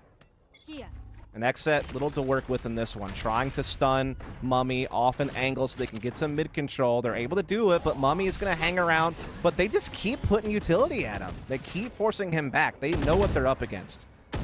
Yeah, and I mean, just the wherewithal or the... I don't even know what you would call it. Again, Mummy just not worried at all, whether it be flashes or anything. He just tosses out a cloud burst, and that's it. He hangs on to all the rest of his utility, and that puts him in such a good spot, especially with the opposite. Finds a shot through the wall. Now BCJ not going to have any of that utility to try and help his squad, and crashes as they're spraying him down. Finds 2 before being traded by a ghost. And it's a round that you're expecting to go just like this. Envy get it done, only losing 1 and tie us up. Yeah, it's just the fearlessness of Mummy and knowing that he has teammates that will support him if it's required to get him out of a sticky situation or to reinforce if he goes down. Like Crashy's being right there, right? So, again, they know what they're up against, and, you know, BCJ just shows a little bit too much there. And then unlocks the floodgates for Envy to press through and shut down any type of real map control that XSET were going for on that B Heaven side. So Envy are really getting the juices flowing out. They have economy back in their way. They win 3 in a row, and they've been doing so pretty dominantly, if we're honest. Mummy, again, trying a new angle aggressively with this operator. Again, he's being pushed off by utility, but will re-aggress. Turret was placed to watch a mid-push. Not on here. And Mummy, give him the tiniest sliver, and he's landing those shots. That's twice now he's done that. That is brutal. When you're just trying to bait a shot out, and you just give him a little bit too many pixels to stare at. You will not kill my allies. And continuing to mix it up. That's what you love to see from the Opera on the squad. It's over towards A, it's over towards mid, it's Heaven, it's out towards B main. There's just so many. You have to always be wary, and it makes you play the game weird, right? Because you have to be scared to peek into B main there. You have to be afraid to peek up towards this A ramp and get any bit of space. And here's the thing, because Mummy doesn't play Jet that often, this is like the one map he does, sometimes people kind of sleep on what Mummy can do with the Jet op, and I mean, he's showing you that you can't. You got to be wary, as we are going to see the lockdown in a place on B. Try to put some pressure there, but Mummy is not buying it. He holds his ground at A Heaven. He's got Finesse to help him. Neural Theft comes out to cash in on the guaranteed intel. And again, XSET find themselves well behind in a 3-on-5. They have the Cosmic Divide in play, but that's about all they have going for them, and this B defense is already rotated over. They just have to sit back now. There's nothing they can hope for. 10 seconds left. This is brutal, man. Wow. Yeah, I think I don't remember if I saw it on Twitter or in an interview that I was watching, a segment on somebody, but when somebody is feeling themselves with the operator, there's no better feeling, and it's going to be very hard to start to derail this Mummy train after he just continues to hit these shots. I mean, bro, there was like the smallest bit of elbow still there when he took the shot. And then he moves all the way over to A and gets the entry frag there. The dynamic defensive operator is such a vital tool. And the thing is, it's not just on the opper, it's also on his teammates to absorb that movement and work around it. It's something that, if you're a CSGO fan, Stroud's been very famous with Device. And a lot of teams picked up on that. And it's very much applies to this game as well. And Mummy is really putting on a clinic. The labored buy coming to this one for XSET as they look to tie things up. Unfortunately, have since lost the lead, but they've got a few ultimates to work with. That Cosmic Divide and the Rolling Thunder available should they choose to use it in this round. They get mid pretty quick too, and vent. So I mean, this is nice territory to get early. The problem is they struggle to get past this point without losing a lot of members along the way. But now they're going to try to get into ropes, but Crashies could just absolutely ruin this plan. He's been often walling off more deeply in A, but now they have Mummy taking that angle so he can use it elsewhere. Right there. As they will pivot back to a B split option. Rolling Thunder going to be used to get B Heaven. No one's actually there, though. It'll guarantee that they get it, but then what do they do with it? There's 3 players on the site. Cosmic Divide uses a fake, but it doesn't matter. Mummy has this angle. He's not faking anybody with that. Yep, not at all. As it does get the tag onto a few. They look to take Heaven. Shots down towards Hells. We didn't get to find the first, but Victor mows them down as they come on through, and he's looking for more. It's a 3K for the Rays. Continuing to go to work. Almost finding the ace, and BCJ has to go huge, but just can't do it. And Envy refused to give XSET anything at this point. Yeah, it's one of those things where XSET were thinking to themselves that they might be able to throw a bit of a fake with that Cosmic Divine on A side, but little did they know that Mummy had that forward angle at A to where that could never really happen, and it freed up the rotation to be a lot easier on Envy. And again, that shows the impact of Mummy being that fearless. It's not always about the kills, it's about the information gained, the territory acquired. The way that his teammates are able to get more because of it, as far as positioning and rotation speed.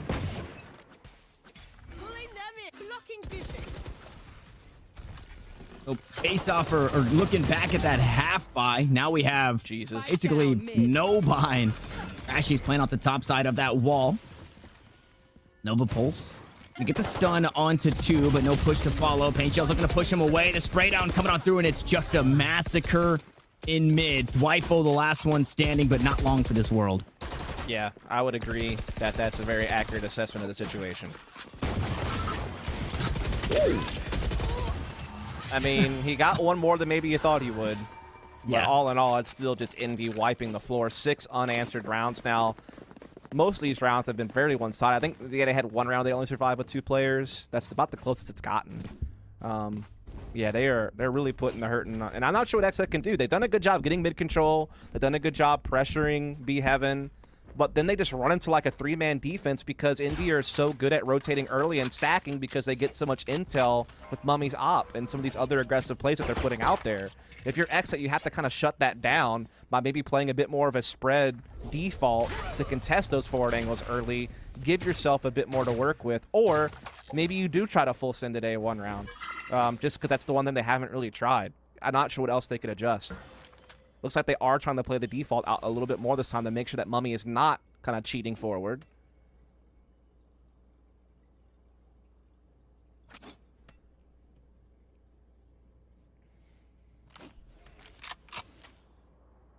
A wall makes things a little difficult to head this way, but you can just wait that one out. It's not the end of the world. Right. You'll cut about 30 seconds off the clock, and then you will have to make a decision. But right there. For now, they haven't given up anything really as far as information. Yeah, no ults in play for XSET. 3 for Envy is another factor that's going to play into this round. Boombot clearing out middle. Envy will now be able to use that to get Mummy an angle with the op. He does get stunned. So again, great utility from BCJ, but Mummy just doesn't care. Gets another before getting out of there. It's a headshot, right? That flick, the precision to find the head there. You don't even need to do it. But he does, and he finds another. 10 HP doesn't matter. He looks to do it again. The heal did come through, so it's a bit better for wear here in the combat. Oh my goodness, Mummy. You just got to stop doing it. Finally, Aaron going to sit him down and take the op out of somebody's hands, but surely it gets picked up. After Envy close out the round, there's 12 seconds. Aaron doesn't have the spike. He doesn't have the kills. He needs to find 3 more right here, right now. He's trying to opt into the save, and my goodness. I mean, again, I know you don't get to see Mummy on the jet as often these days due to his movement to Omen for quite some time, and now, you know, picking up the Astra, making good use of that. But, yeah, dude, guy still got it. Guy still knows what's up. Insane. It's fun to get to watch this team play split, so we get to see some jet opping from Mummy. Yeah. But it's a sacrifice a team has made to kind of let, you know, a Caboose and a Victor play those duelists. And again, you know, Mummy just fine on Omen. It's not like he's lagging behind or anything like that when he plays Omen. But it's a real treat to get to see him play jet. Yeah, and I was happy to get an Envy cast because I feel like the last couple of days we haven't seen a whole lot of operators used, and we know no matter where we're headed or what agent we're headed on for Mummy, the operator will make an appearance. Crashy is just trying to dash away. Pure trying to find something with the ultimate, is going to send it. One going to be matched by Victor, sends it into the smoke and finds the kills. Crashy was able to find one with 27 HP. And now Aaron, he's got the spike a bit closer this time. He's got a whole lot more health to work with. And as I say it, Victor with the style points to close things out. 8-3 we go, and you know, it's looking like a 9-3. Have you ever heard of the concept called the bystander effect? I feel like we're the bystanders here, and we just can't look away, but there's nothing we can do to help. Oh, okay. Yeah, like Right. it's just... Yeah, I can't not watch this, but it's brutal to watch. That goes there. Yeah, and especially when it started off so good. XSET, winning that pistol, which can be the coin flip. They pick up the next, and they start to get a bit of momentum. They get some wind under their sails. They have not. And then immediately. They haven't been able to beat Envy on a gun round yet. Yeah. What's Mummy going to do now? He's got daggers. He's got an op. Lockdown at B is a bit of a fake. It's actually working. It's actually pulling a rotation. Okay. Oh, wait, never mind. Mummy's back on A. But he is pushed off, and he's taken down! Finally, XSET might have something to work with here. Yeah, very favorable trade as we say he's back. Caboose He's back. Sticks the ult. There's the resurrection. Ult back online, or operator back online. Blades also going to be here. Frenzy now in the hands. As Mummy looks to go aggressive, only 100 HP. Caboose still being a thorn in the side. He finds another one on the flank. Dwifo romping and stomping, trying to Scooby-Doo his way on in on the flank. Unfortunately, not going to find too much. And Mummy just being a pain. Dashes on through, turns the heads, and crashes to close it out. Man, Caboose timed that ult perfectly on that flank. I don't know how he got away with it, though. I want to say, maybe we'll see it in the replay, I want to say someone was right there as soon as he appeared, and he still won the duel, and then wound up getting a 3K, and they get the res off on Mummy. And while he didn't get a kill, when he dashed forward, he just caused so much chaos by screens. And yeah, I imagine we're just going to be seeing a lot of that throughout this highlight reel from the first half. I know it's stating the obvious, but I mean, sometimes it's all you need to do. It was, yeah, it's suppressive. There was never really a moment. Once, like you said, once rifles came online, because Envy, they force in the second, the Buckies, they have to awkwardly buy in the next. And they don't get a whole lot done in that. So the first 3 rounds go the way of XSET. But since then, it's been the Envy show, and they're just not letting this XSET squad breathe. Nope. XSET now on the defense. Need to find their footing fast. Otherwise, this map will go by the wayside. They will try to flash out for some aggression here at middle. Stunning through as well towards Ramen. Again, trying to find something favorable, but now Weedick gets caught with the orb out instead of his weapon, and Mummy makes him pay for it. Pure at least able to respond onto Finesse. It's getting real scrappy out here. That grab well, unfortunately working against that boom bot. So Pure doesn't get a whole lot out of that. 24 HP, trying to run Mummy down, who hops away around the wall, tries to dash, but gets caught out. This could be the start again. Should XSET pick up this pistol, they can start to get that momentum going forward. That spike now to be planted, and Victor on the flank, and he's got the utility. Doesn't have the kills, though, so it's down to the last two. A very healthy Crashies and Caboose trying to play crossfire up towards this heaven hell position. They all start to funnel on in. The waterfall from XSET, and they grab the pistol. It was raining men, Tanner. Yeah. And it worked out for XSET. Overwhelming the 2 players in sight. I think the, trump card was catching that flank at middle so early from Victor, not allowing him to be a factor. And so XSET, it will now have won both pistols. They got the 3-0 start in the first half, and then that was it from them. So at least by winning these pistols, they're hanging around. But when that first real test comes, that's whenever we're truly going to get a taste of whether or not they're capable of reeling this one back in. It was very strange at the end of that round. They're waiting on that defuse. They put a lot of weight in wanting to upgrade their pistol. They went searching for that sheriff that was dropped by Mummy. They dropped BCJ a frenzy just to have come into this next one. So they're really making the best out of their economy here. Yeah, sure. As Envy are looking to waste no time just plowing forward on A, as they don't really have much to work with. You might as well put it all one way fast, as they are actually finding entries here and a little bit more damage to boot. But we are seeing XSET now stand firm. Another kill to come through. The corner to be cleared. No, the shots come down on the boom bot.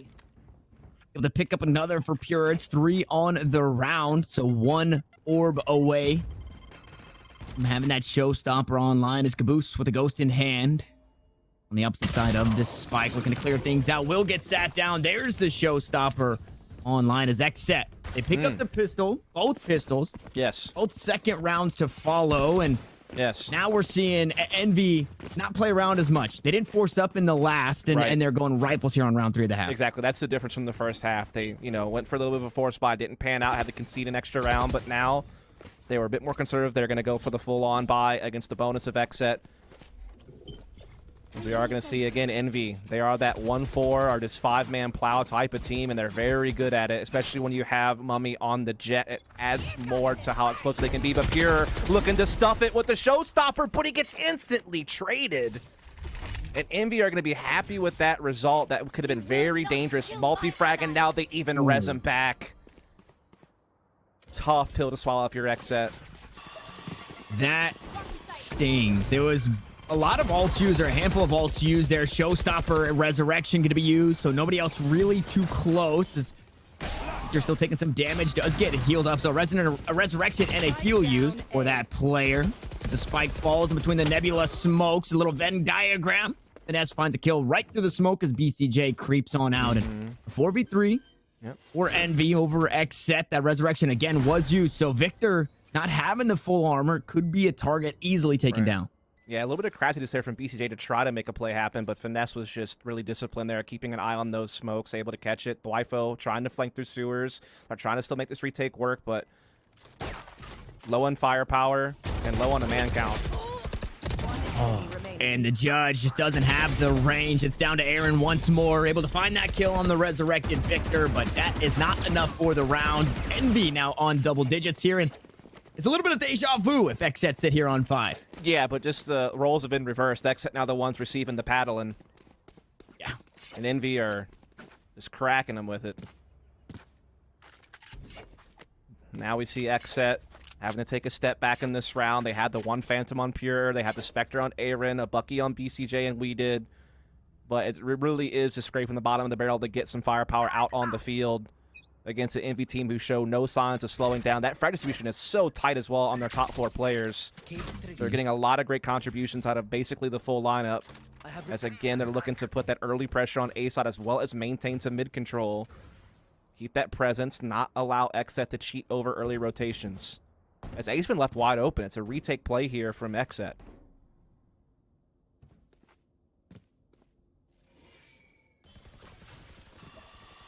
With stars down, gonna slow things for just a bit. Boombot able to buy out one of those stars, so util for a util.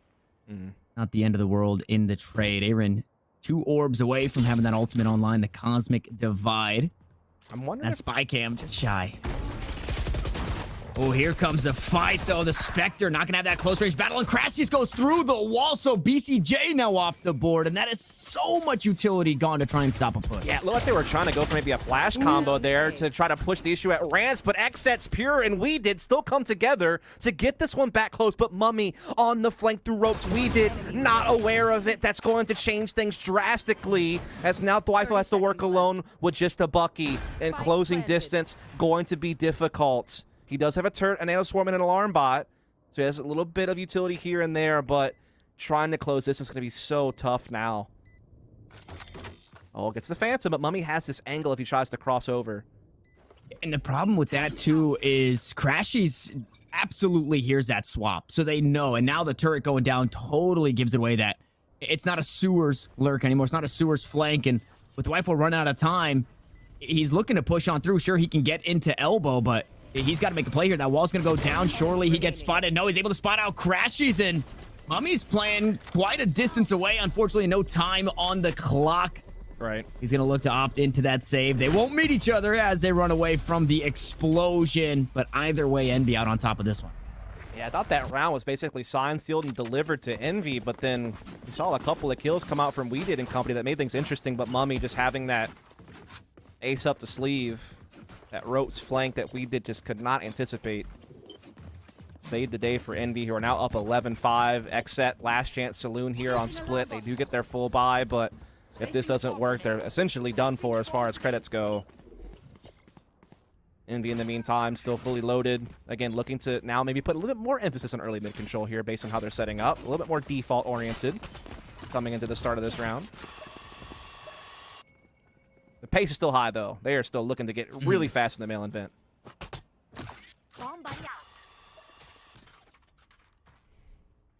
The Stars just haven't seemed to put too much of a hamper in these pushes. It's kind of like the Viper theory, where if you disrespect the Viper's utility, it doesn't get a whole lot. BCJ is going to buy some space, so pushes Mummy back, forces out the Tailwind as well. It's one of the first times we've seen him be able to do that. Yeah, still 3 ults in play, though, for Envy. No ults for XSET, and they still get good map control by putting that threat on Ropes and Vent side. They could still come back later through Mail if they need to on B Heaven. The one thing helping out XSET is they were able to push Pure into B Lobby, so that gives them a little bit more intel and a little bit more flexibility in rotations. They have a great setup with their Killjoy inside A site as far as utility, plus the Star, so... They have all their bases covered. If they feel the pressure B Heaven, they can just take B Lobby and set up for a retake. So they have some things going their way, but it's still not decided yet as we see Envy putting that pressure up. They're kind of feinting that they're going to be going for a B split, and they are indeed pulling that rotation. But they are going to now go into A, and they already have A Heaven. They're just boosting in with Victor. Should be able to clear this one out too, quite possibly trade it on the opposite side of the map though. BCJ cut down the 2, trying to buy the space. The spike is going to go down, but Envy a little worse for wear here. Victor only on 26 HP. They are also a player down on top of it, and there it is, cut down by Weeded. Up to the last 2, Finesse and Caboose still alive. Caboose on a nice little flank, but he needs to be wary of what's coming from the left. No, Pure runs him down, guns him down, and the Rolling Thunder to try and buy some more time on the spike.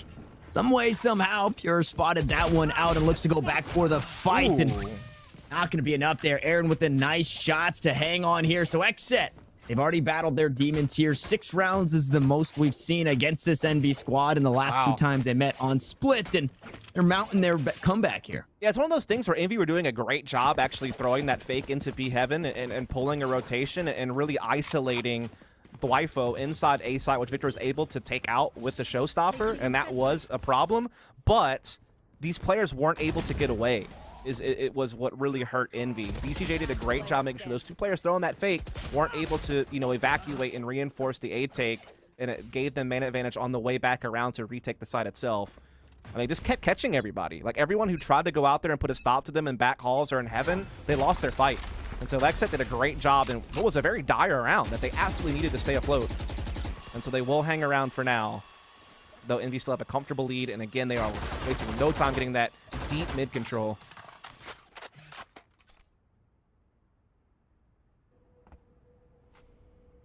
Envy flirting with map point here on 11. Mummy, that operator looking to get aggressive, the first one to peek, and maybe not expecting Aaron to be playing in this off angle. The smoke's only lasting about 13 seconds. Now they're just going to push on inside. Nice and hollow, so like a nice little tent as you push up into it. Yeah, attacking operators not so common, so I wonder if maybe that'll catch XSET off guard. But here comes the barrel around. Aaron lines up 2. Huge play from him. And the gravity well actually buying a whole lot there too. I think Victor was in a pretty bad spot, possibly vulnerable there. Should they look to peek, they could have found that kill, but Aaron was forced off. And they spot the head of one, jumping on up. It's Finesse with the operator this time around, making it happen. The resurrection to come on through, and I would imagine we see that one tossed back over to the hands of Mummy. Indeed, you are absolutely correct. And here they go, pouncing in. Victor leading the way, but the Cosmic Divide goes down. Weeded playing the opposite side and catches them all as they fall, but Mummy gets himself into a 2-on-1 against Thwifo. And now the Neural Theft will keep Thwifo's location in the eyes of Envy. 10 seconds left. Going to be such a tough retake now. It started off so good for XSET here in this round, and unfortunately it starts to come unraveled, and Resurrection, a showstopper, now online, but this is the worst possible place that you want to find yourself. 6-12. Mummy finds another kill with the operator, and now you just have to send everything. The economy's not great for XSET here. Man. We've been praising Mummy all game long because he's had such impact with the op, like getting his team early 5-on-4s on the defensive side, but look at the rest of the team. He's not even the top fragger. Yeah. Victor and Crashy's have him by 1 or 2. And you see another guy up there at 15. That's going to be Finesse. So, again, it's not as if he's had the carry, but he's had substantial impact on a lot of these rounds. And again, they are firing on all cylinders right now on the NV side of things. They're 1 away from taking this map. Oh, great shot from Aaron, though.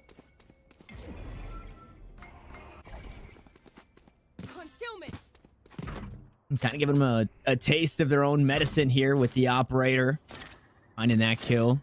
It does have the resurrection. Showstopper still available as well. And you see Ness trying to use all the utility available to the Cypher. Try and gain some space over towards this A lobby area. And cutting noise and headed that way is the rest of the squad. Indeed they are. Mummy going to be a big piece of that with daggers and operator in play. Caboose 1 kill away from the ult, which could allow them to maybe close some distance here. I'll give them a new angle of approach on the A side. The orb is still available there. The cage will allow him to perhaps come over and grab it if they so choose. But he's actually more focused on setting up the smokes. This Wifo is here, ready to go. So is Pure, but only with the Frenzy. But the Showstopper, as you said, could be pivotal if it's timed right. Impeccable kill. Shots down range from Wifo, able to find 2. Pure's gonna go up top, but gets sat down. Caboose with a huge frag. Try and keep things in their favor. Unfortunately, Wifo not letting that happen. Trying to keep the XSET dream alive here.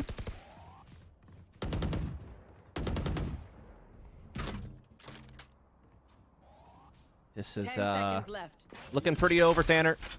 Finesse will get the spike plant for a little bit of added economy, but that's going to be about all he can hope for here. As we will stamp him out. Big 4K from Wifo, I believe it was. Just played so well from the Raptors position. Every time someone sat down and took a fight, he was able to win the duel, including against Mummy's operator.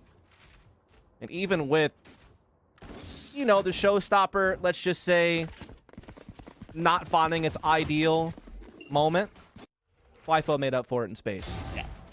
Wifo has been, I think, really huge. Unfortunately, not really been able to showcase a whole lot in this game specifically. But if we take a look at the last time they played on Split against version 1, it was stalwart defense. He was keeping it mixed up all over the place. You could never get a read on this Killjoy. So really hats off for the most part. And that right there is one of those rounds that you can expect. Oh my goodness, there it is. The blades come out, but Aaron sits him down with the collateral as a cherry on top. Oh, that's a real treat. You don't see them too often. They're kind of the unicorn of the game, but when you do, you got to embrace it, as Aaron's not done yet. He and Pure will just keep pushing the issue, and they'll keep finding results. An absolute shutdown. And now, Tanner, all of a sudden, you do have to start, you know, thinking maybe overtime's possible. They are starting to make a bit of a climb. What a shot, dude.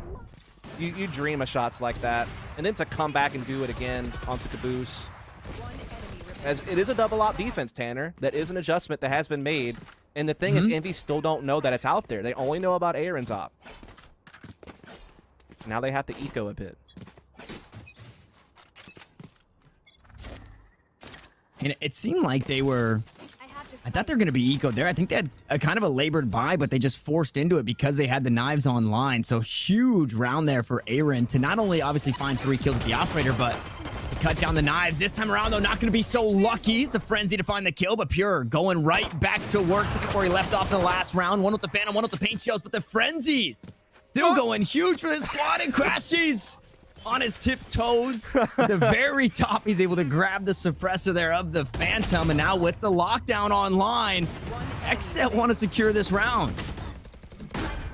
It does seem like Crashies is in a lot of trouble here. He doesn't get the spike down, though. But just no way out. XSET will get the defuse. That's a lot of damage dealt, though, from Envy on basically a full frenzy buy. They get 2 kills and a spike plant, and almost more. So a little bit tense, but XSET do come out on top. They'll escape with a double op setup. Again, I don't know that Envy know that there's 2 ops in play. I don't know if they ever would have heard or seen BCJ's operator still. And so that could come into play. Envy might, you know, take an angle they think's a little bit safer than it is. And so, yeah, I'm curious how that'll play out. As this time it'll be Wifo and Aaron on the operators. So there'll be basically 1 op to each site. As Envy are looking to do some split pressure here off the rip. Mummy looking for an op pick at A, but also some heavy numbers towards B lobby.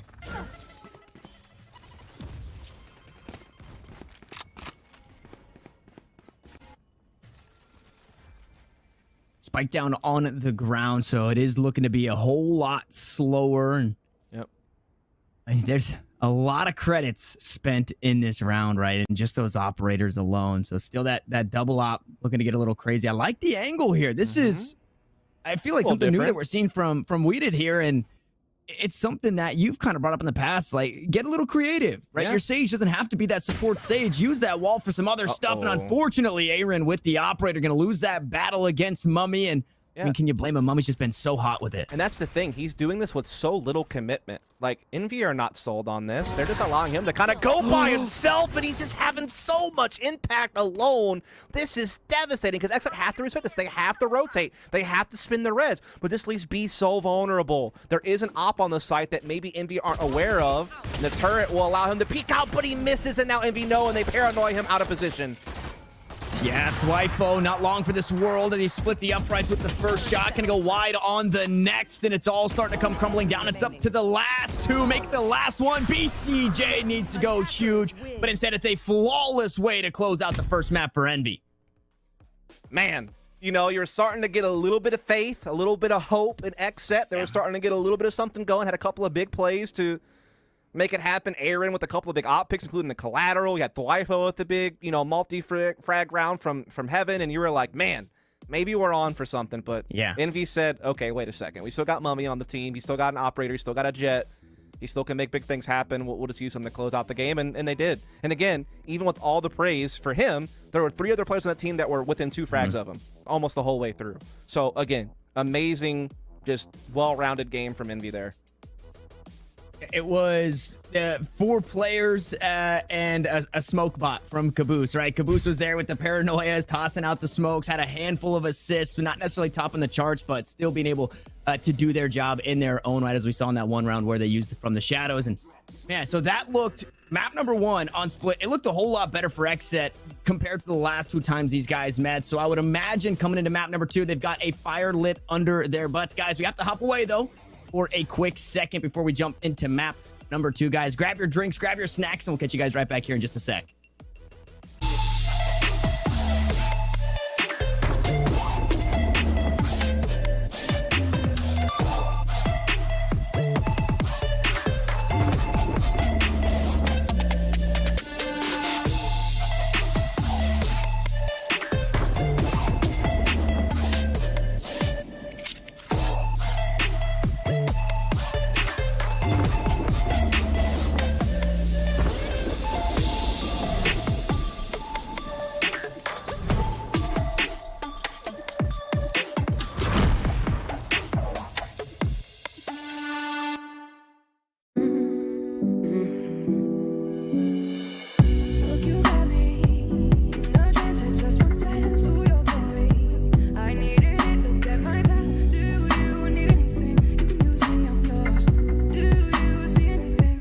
Change of arrangement.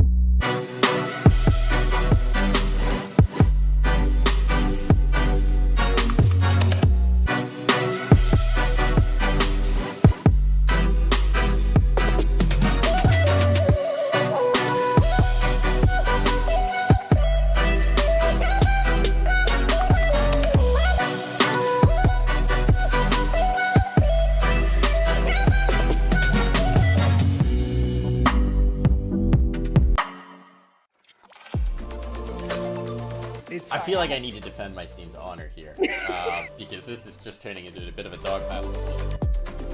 Like in groups always look. I'm cutting you off here. I'm cutting you off. Cutting you off. He said G2's winning it. He said G2's winning it. Need to wait till the next EU tournament, which could be in about 10 years now. Take it with like a grain of salt. No, but that's that no being fun. said, Take it super literally. Spike defused.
The night's still young and the action's still going between Envy and XSET, where it's a close map on split, 13-9. Envy come out on top 1-0.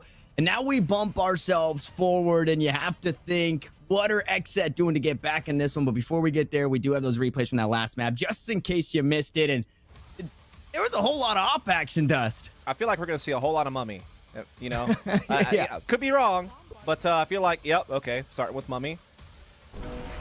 A little elbow cat taken off there. And more Mummy. Yep. And a little bit more Mummy for you. And then this one's BCJ, but more Mummy. More Mummy, though, immediately after. Dwifo, this was a big round. This is kind of what kickstarted XSET's like comeback efforts. I think Aaron had a big collateral op shot at maybe the very next round or the round after. Yep, here it is. Okay. My memory's on point right now. I feel like I'm feeling it. But then, wait for it. Wait for it. Well, okay, wait. Nope, there it is. Yep. More Mummy. Yep. And this is such a fun series because I was kind of expecting this a little bit in the last. I thought we'd get a bit more operator out of either the Jet players or somebody on these squads between XSET and version 1. We didn't get it, but then on split here, it delivers so heavily in this series, I guess ultimately across the board, and at some points running double operator for XSET on defense. Yeah, they didn't really got to unleash the double operator, though, unfortunately. No, yeah. You know, I like the call, but they just never really could get it going. The one round they actually did try, I think, was on, wasn't it like on the Wifo or something like that inside the B site, and he just like missed a couple of shots and then got run down by a Paranoid. Yeah, it was just like one of those things where they were trying to throw some Hail Marys out there, and it worked for a bit, like particularly with Aaron, able to have some big moments with it, but just not really able. And that is kind of one of the things this XSET team doesn't really have, right? And that's why they rely on some like the more utility forward competitions. They don't really have like a big name opera on this team. That's the one thing that they lack. I mean, Pure can do it, but now he's like transitioning more to like Raze a lot because she adds a little bit more value in other areas. You know what I mean? So yeah, it definitely, you know, when Mummy is able to out there and dictate base of the game, it makes it hard to put it to stop. Now we go to Bind, and again, you know, this is Envy territory, man. It might be their most played map, honestly. And I thought this one a bit closer when you're looking at percentages, but then yeah, you get it a little bit deeper into the times played and quite possibly the level of competition that had been played on it. And it's this one really does feel coin flippy, and Ascent being the last map, if we get there, I think should prove to be an interesting one. As early we did gonna hover over that Viper. There's no way we get it on Bind, right? I wouldn't think so. It's gonna be with the Sky here. Yeah, I would expect Sky to come out since Aaron's playing the Astra. Pure will probably play Raze again. Blyfo obviously is going to be on a Sentinel. BTJ should be on Zova. On the other side, what's that? Is it Victor just back to the Sky here? That is the more interesting thing to me, because we did see him doing that against 100 Thieves as well, and I find it kind of odd because it turns you into a single duelist composition. But again, XSET has shown us the power of the Sky-Sova combination. It's so much info gathering, so much engagement capability. It definitely can be very potent. And with Mummy being able to be like an aggressive guy on Omen, and you still have Caboose on the Raze, you don't really lack for like that forward momentum with the firepower to still have that extra utility to set things up and make things difficult. So it's interesting to me to see if that's like really a long-term thing for them. Yeah. You see Thwifo go on the Sage. So no Sentinel maybe in play for XSET here? You know, anchored Sentinel. Huh. Before people start coming for your heads. Oh, and okay. Alrighty then. It looks like XSET want to have some fun with it.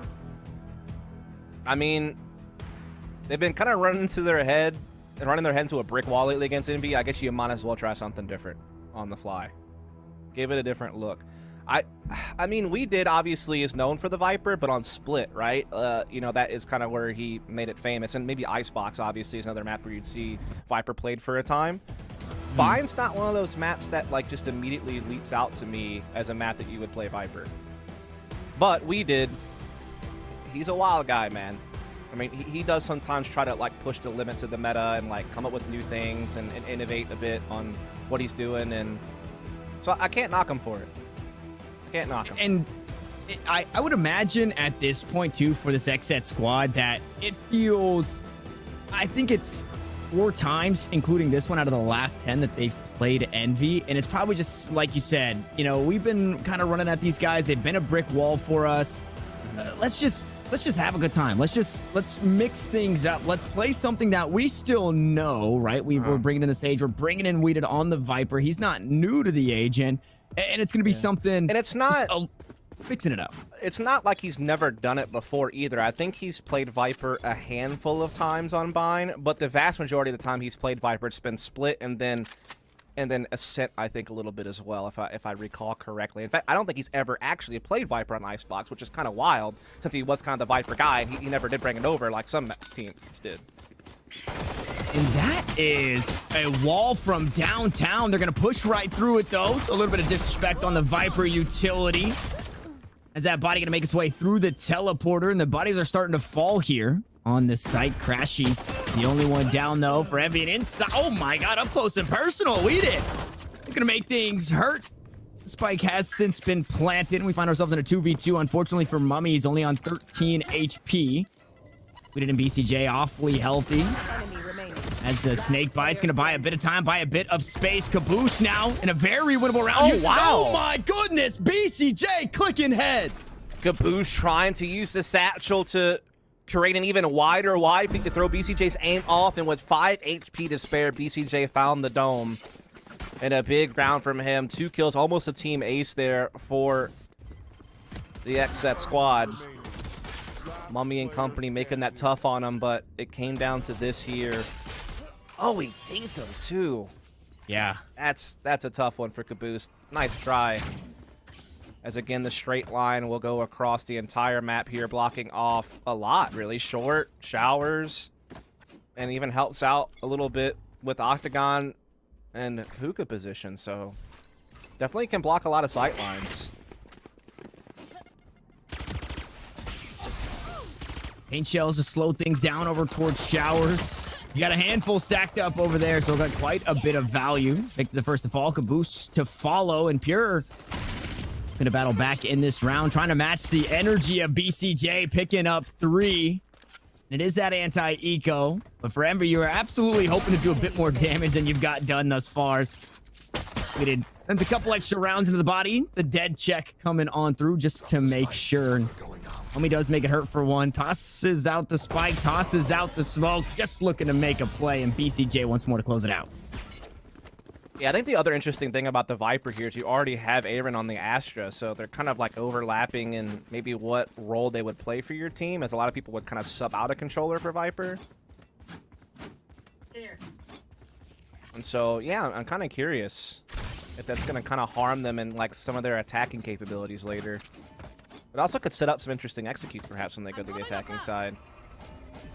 I am just still so incredibly impressed at the value that he's getting with that toxic screen. It's all the way from... It's literally across the entire map to the teleporter. Yep. Definitely, again, depending on when it goes up and down, it can you know, make a team second guess taking a certain fight. Especially when you combine it with Asher utility. I mean, that could be a very potent combo. And speaking of utility and combos, there it is. We did Pure working together. We'll find one with the paint shells and the rifles. And this is the first rifle for Envy. So they're already looking to make it hurt. BCJ backed away with 14 HP. Only 1 pip away from that Hunter's Fury. I can't imagine we see him getting too close. He still has that shock dart. Still has that recon bolt. The spike, meanwhile, going to be planted on the A site. It's going to be interesting watching a Cosmic Divide and the Toxic Screen together. Make a giant X on the map. Yeah. That, once the buffs come through on 2.06 in competitive, that Viper wall is going to be so huge. Oh, a beautiful paranoia to slow things down. Finesse calling that one out as he hears the Stampede coming on through. Only good for 1. Now it's all up to Victor. We know what this player can be good for. Is going to queue up that Trailblazer, trying to make a play. The slow orb is there, and unfortunately, Twyfo just able to stick 1v2. The snake bite's going to stop the push on through as well. So a nice round coming through from XSET, and they make it hurt so much. It's going to be a hero rifle, I'd imagine, here. Yeah, indeed it is. Victor 1 away from the Seekers. Mummy already has his alt. Caboose 1 away from Showstopper. So Definitely could have that coming, but Piers also only went away from Showstopper, and Hunter's Fury is up for BCJ. That's what's at each team's disposal, as we are going to see Envy put a bit more of an emphasis here on getting that showers control and working by Short A.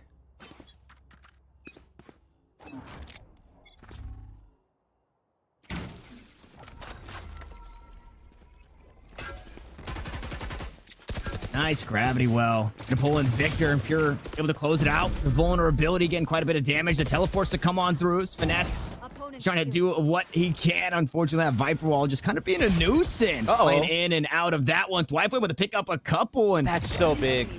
Because the thing is, if Spike wouldn't have been where it was, Caboose could have just got the read that there was 2 outside showers and just got away and found probably a vulnerable B site. But because the Spike had to be reclaimed, it canceled that out and allows XSET to just reinforce this positioning. And look at this line of players watching this fight. Oh, it's a dangerous Conga line right there, man. What if he just lines them all up, though, with the Sheriff and gets like a triple collat? Or this here. I wanted it. Imagine that backfiring, though. That would have been quite the chuckle. That definitely would have been something, just as this round should be, right? Now we're seeing the next rifle come on through. 4 ultimates online on one side, 3 on the other. I'm thinking fireworks for this one, Dusk. I'm down. I'm sold. I'm thinking fireworks, jellyfish, all that good stuff. Wait, jelly? Huh? The Seekers. Oh. Seekers. Yeah. I guess they are kind of jellyfish, aren't they?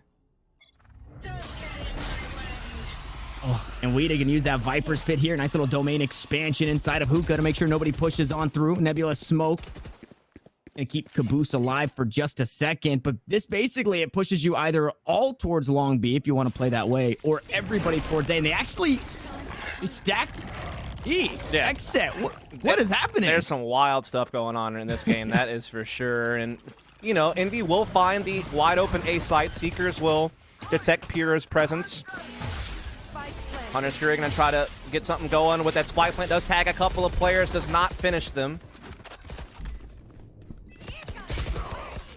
Oh, wow. And there's an ultimate to be used there. Sat down, but the kill comes on through, and that kill feed littered. But now a 3v2, making a 2v2 is Victor going to work. A 3K on the round.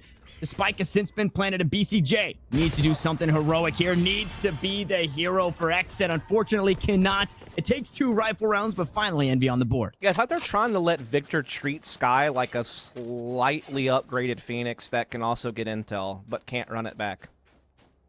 Like, he's playing a very aggressive Sky, whereas more people would play her very supportively, like a Zeta, for instance, on Cloud9, or is what you see, you know, in other regions, like Cutler has used, you know, Sky in the past, for example, for TSM. So it's interesting to watch. It's a lot harder to pull off, though. It's not as easy as throwing a curveball. It takes a little bit more mastery of mechanics to be able to follow up your own guiding lights. But able to make it work there, and they still have all their ults in play. And their first round on the board. Thwyfo, though, has an op in play. Hadn't seen that yet. On a Sage. On a cool little wall, I think, by Octagon, it looked like. Might even be able to play like around some type of one-way smoke that could get set up there, maybe? I don't know. That could be interesting to see how it plays out later. Won't affect this round. And sometimes that hurts, right? That's a gamble, using that 300 credit barrier orb that you could use. Cut something off. Caboose now going to use a showstopper. Here come the fireworks. Trying to escape was Aaron, and he doesn't do that. No, Crash, he's actually picked up with a Hunter's Fury, but battling back is XSET. Battling back is Weeded. Still alive on the backside of the site, but they've got the information. And once more, we find ourselves in a 2v3 situation. And this is, okay, make it a 2v2. And this is the slobber knocker of a game that we've been expecting, right? No flawless coming in on these ones. They're battling down to the last players. Yeah, and the op shot misses, and now Envy can kind of toy around with the rotations even more, knowing that Thwyfo is going to commit to B. Now they're going to ult. Oh, I love this split angle. It's going to make BCJ a little bit more vulnerable. He's trying to focus on the short side, misses the shot, and now they get into sight. And now he'll just have to play info gathering, waiting for his teammate to rotate. He's going to hop on down, and he's looking to take the fight right to him. Still waiting on Thwyfo to come on over, but it doesn't matter. Now in the 1v1, Crashy's very low on HP, and Dwipo, the world is his oyster. He tries to come around, and it's the clutch for Crashies. Indeed, it is a quad kill for the Sova of Envy, getting himself on the scoreboard in a big way after a cold start here from Envy. A very dicey round. We didn't come here doing a great job containing Envy, but Crashies could not be stopped with 13 health, winning a huge one-on-one against a fully armored out Dwipo. That's 2 in a row now for Envy, and they're starting to close the gap a bit. Money's starting to dwindle as well on XSET. We could be seeing a tie game here soon, Tanner, if this round goes Envy's way. Beautiful usage there. Nice little bait and switch with the utility in the cam. The neural theft. Get some extra information. That spike's still on the ground, so Envy can hang out for a second before finally making a call. Yeah, Seekers get sent out as well to reclaim that easier control of Showers. They use a drone and company to put that pressure on short. Weeded, though, with the Bucky up close. Strikes gold. Aaron comboing with him. They're holding off this push on all fronts. And here it is. Again, nothing is free. It costs so much. 3 members both coming down in these last couple of rounds before that spike gets planted. Once it does get planted, we're going to see that retake to come on through. Heal online for Dwipo, and Mummy narrowly escapes on this B site. Has the angle on the Dwipo, but can't cut him down just yet. He's able to do it. It's Crashies and Mummy once more.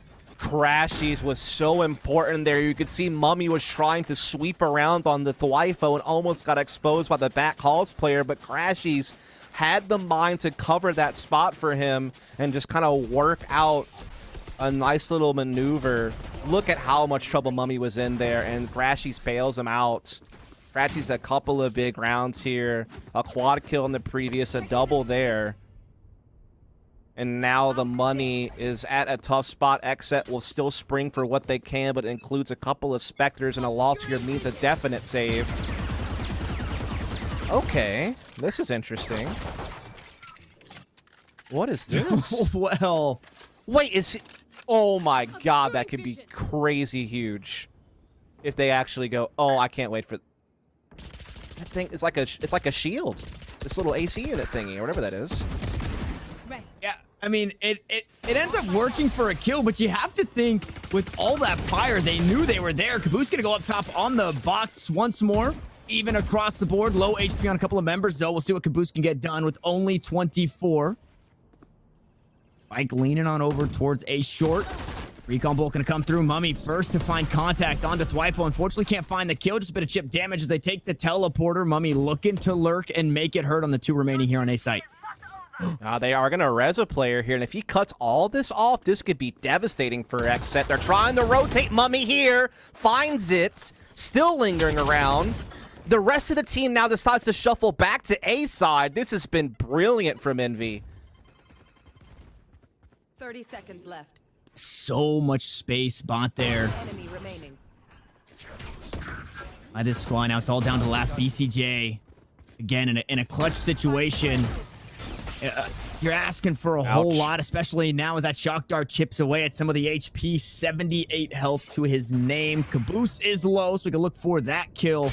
But outside of that, it's just a very tall task. Sova v Sova, Violence crashes on top once more. We're all knotted up, and again, it's a game where XSET starting to lose control. Indeed they are. Now they finally have lost the capability to put the big weaponry out there. They still are springing for a lot, though, from what I caught a glance of before we got into the replays. Again, Mummy just tearing it up right now, holding on to U-Haul control, catching the res, and just making XSET pay for every maneuver. And yeah, look at this. A Bucky, a Sheriff, 2 Spectres. Actually, make that 2 Buckies, 3 Buckies. My goodness, XSET are just not letting up. They're just keeping the force buy going. And they're trying to get a little bit aggressive here on short A position. Okay. Cosmic Divide used there just to buy some time, buy some space.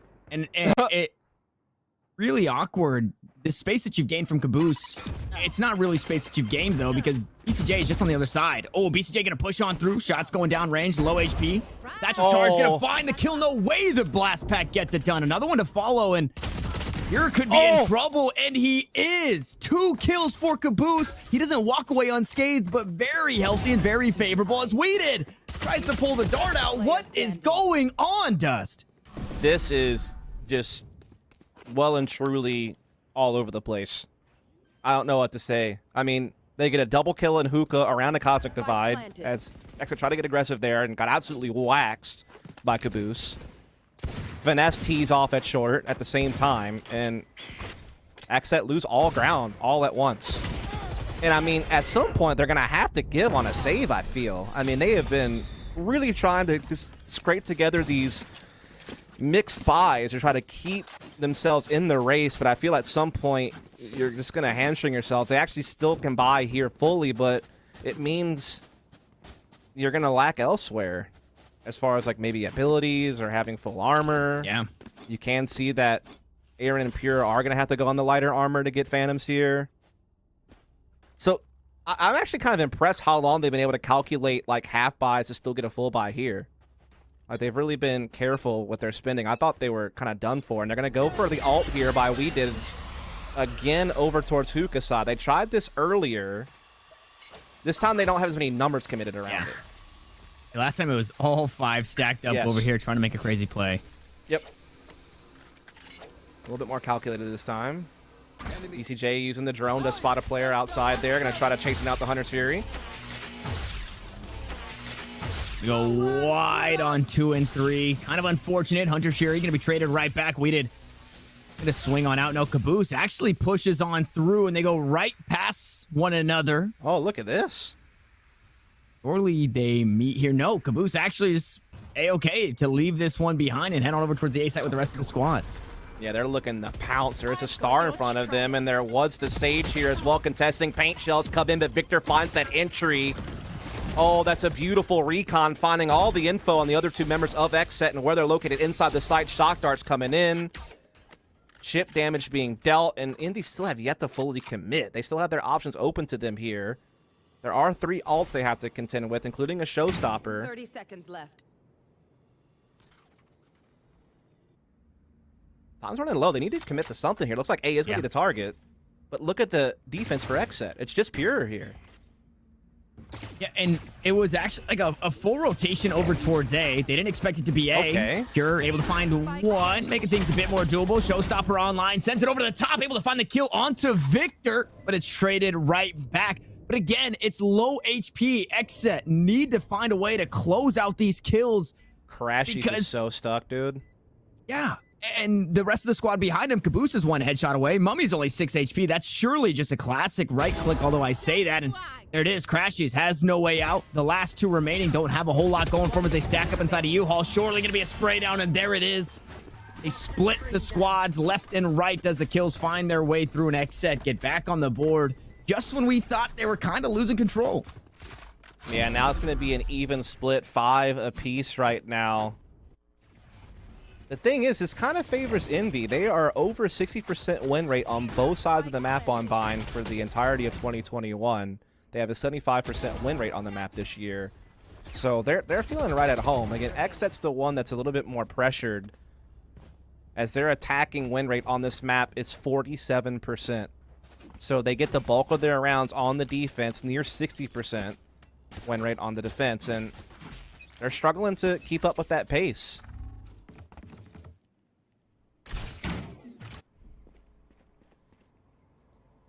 That's an interesting wall. Just goes through the portal and cover both extremities, I guess. Yeah. Does it really do you a whole lot of... No. I'm gonna go on the A side. I don't think so.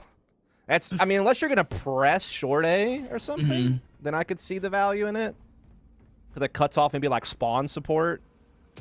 But in this scenario, and if you're not gonna take space, then yeah. Defense giving up that showers control as the attack has pushed onto the A side. A couple members over towards that U-Haul area. That's been the big thing, is Envy constantly are getting this U-Haul control, and it's given them so many options in the mid to late round. Here in BCJ, though, going toe-to-toe with them there. Get it back into a 3 versus 3. Caboose stranded basically over here. Still able to get off the showstopper, but it came at a huge cost. and his teammates will get silenced by Thwifo in the hookah. Well, not literally inside a hookah. That would be kind of tough, but the room of hookahs.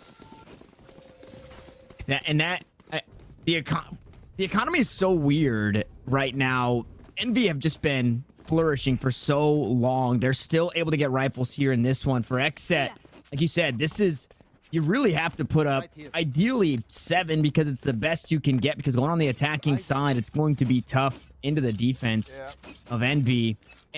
This really has felt kind of memey in the game as a whole. It feels so awkward, and I wonder if that's because of just this weird comp that XSET's kind of brought to the table. Yeah, again, I feel like they've played Envy a lot lately. They've had the one win that was Stage 1 Challengers one, where they got that upset best of 3 over Envy, but Envy's beat them the last 2 best of 3s 2-0, and again, never even allowed XSET more than 8 rounds in either of the 4 maps they played the last 2 meetings. So it might just be a case where XSET are like, okay, clearly what we normally do does not work against Envy. Let's try something else, and they're kind of throwing a Hail Mary out here, and it's had mixed results so far. But I am intrigued, I will say that, as a student of the game, and I like to see what different compositions are capable of.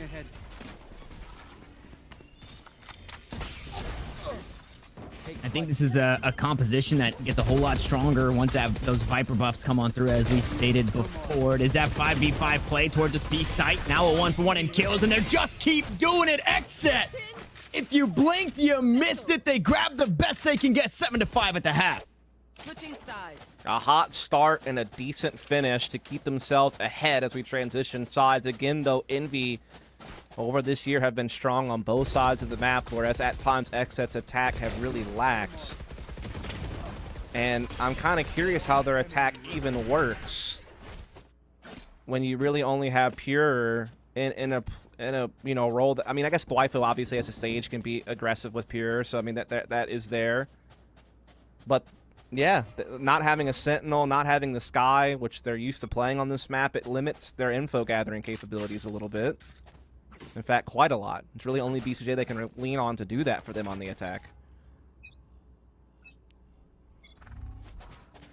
Revealing area. There they are.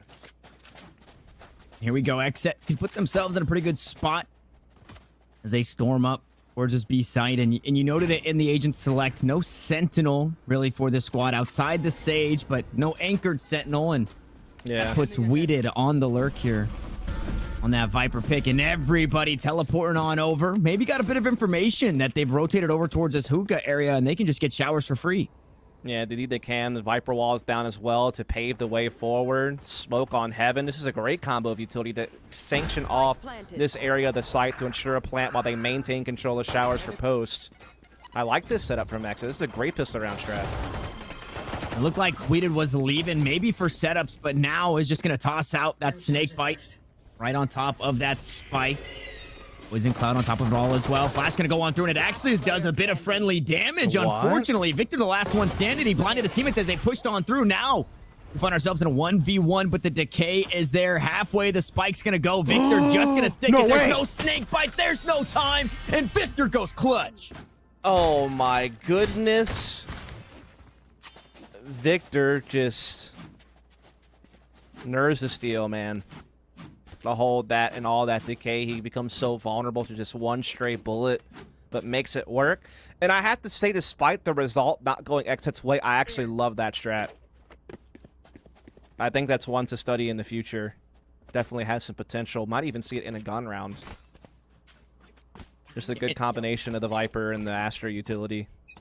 And you also have this Sage, right, where there's a similar strat where you just run out of showers, all 5, you wall off the entire site, and then everybody kind of plays towards showers. And it's like awkward because the wall just cuts off everything from that A site. So similar in the sense that you get that somehow, some way they had the information, nobody inside of showers, and then they just push up for free. Yeah, now they're going to use it to get control of the opposite side. They're now going to push through as they heard Mummy spamming, and they're going to punish him, but Caboose still has showers control. But Aaron catching this rotation. This is massive for XSET. And now they can wall off showers. Crash is able to trade it back. Now Sova v Sova going toe-to-toe. It's a 3v1 for Caboose. He's got some utility to try and get things done. Paint shells to go on out. Might find BCJ. That they do. The reload and a jump peek. Gonna get some more information. You're spotted out, but takes down Caboose, and the force coming out from XSET there to win that round. Yeah, that was huge, man. Again, they got so much value out of their utility. They're able to chase down the player in showers. Grab that frag as well and just kind of keep Envy on the back foot on the man count for so long. Now we start getting into the nitty-gritty where Envy have to take a step back with upgraded pistols, a chance for XSET to extend that lead. They're going to go for that early showers aggression here on the Envy side.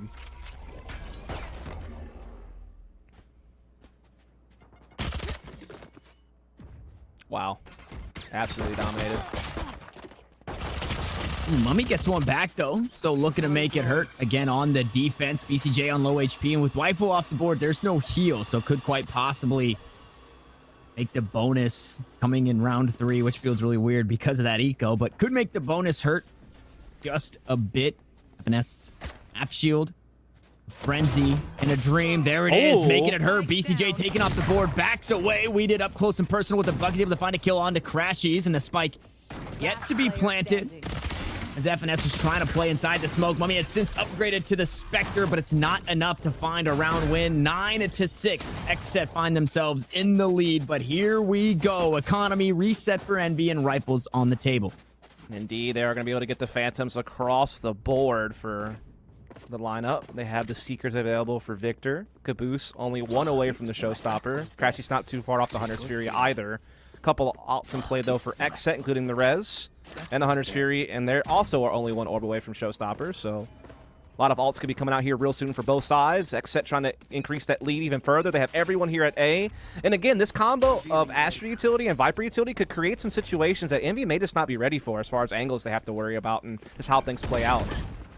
And there's an angle you're not expecting. Waifu up close and personal inside the showers. There's a Hunter's Fury to try and clear things out, and Mummy in a really bad spot. It's all the utility thrown that way to take down the Omen, and Waifu pushes on the site to continue this reign of terror. I mean, they are catching everything Envy are throwing at them here. It's going to be a flawless victory, it appears, unless Caboose is able to do something miraculous. But they are not giving him any chances to get a look, because XSET are about to find double digits here for the first time in, what, 5 or 6 maps versus Envy? Wow. This is big. And it's awkward. It's not what we were expecting, but you said it. Sometimes you just gotta wing it and get it done. Waifu was huge in this round. That first kill, Mummy had nowhere to go. The Hunter's Fury just running him down, and Waifu, again, just leading the charge. Picking up another kill on the site. And this hurts, too, because that's your first rifle. At the very least, you hang on to that, and maybe you hero rifle into the next round. Your team forces up a little bit behind you, and now you get nothing. You go right back to this eco buy, and XSET, they're right around the corner from 11 rounds. Yeah, it's looking very likely at this point. Again, I just feel like what they're throwing at Envy is just going to be so unorthodox to them and what they're used to playing against that it could be hard to deal with. And, I mean, XSET are just relentless. Again, they're that fast-paced style of team, and that has not changed even with the composition evolving a bit for them on this map, as they will boost up several players here with that wall to get some angles on the back halls. Caboose Company still trying to see if they can make a play out of this.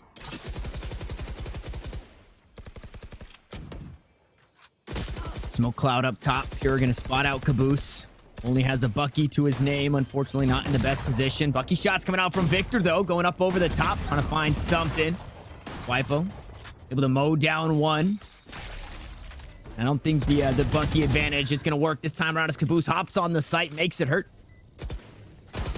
Giving away a rifle there. Victor tossing out that guiding light. And that's not the best angle to find as the wall actually breaks from the classic shot there.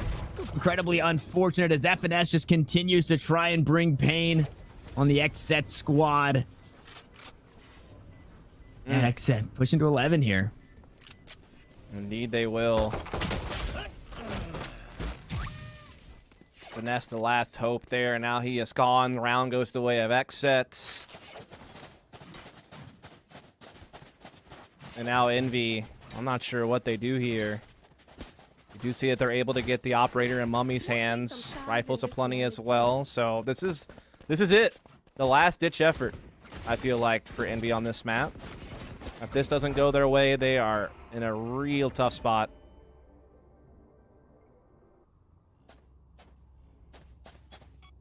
And they're only down 4, so they do have to just string a few together. The defensive side of things is typically where you will see them prevail, but it has not been the case thus far. Victor looks to get aggressive once more. Has the Seekers online. Could choose to use it.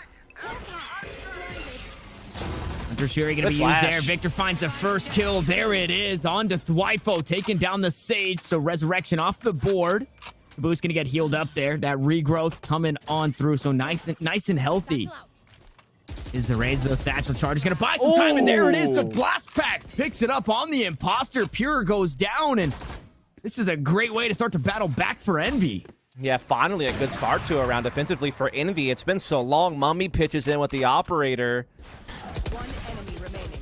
Oh, I thought Victor was going to get caught there, but Crashy's had his back. Now Weeded's in trouble. Ports does get away, but no spike possession, no assistance, no real hope here. Just chilling. Shock dart.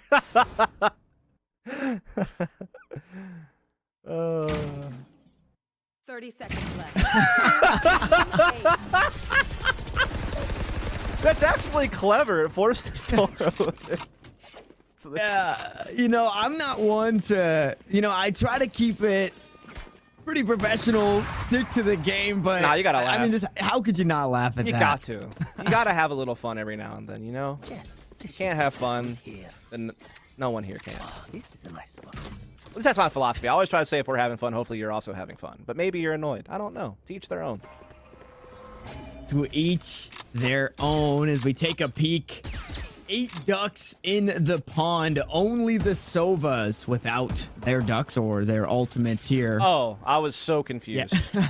So that's quite a few ducks to have in the pond here, and I think things might get a little hectic.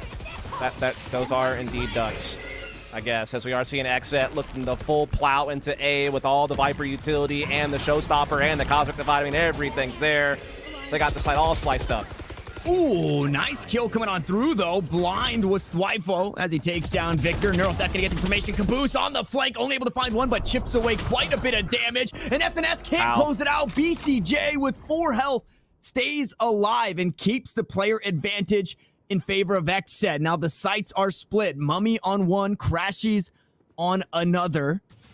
You can hear the footsteps. There's the wall looking for a resurrection. They are going to find it. Unfortunately, not much else to follow on the back end.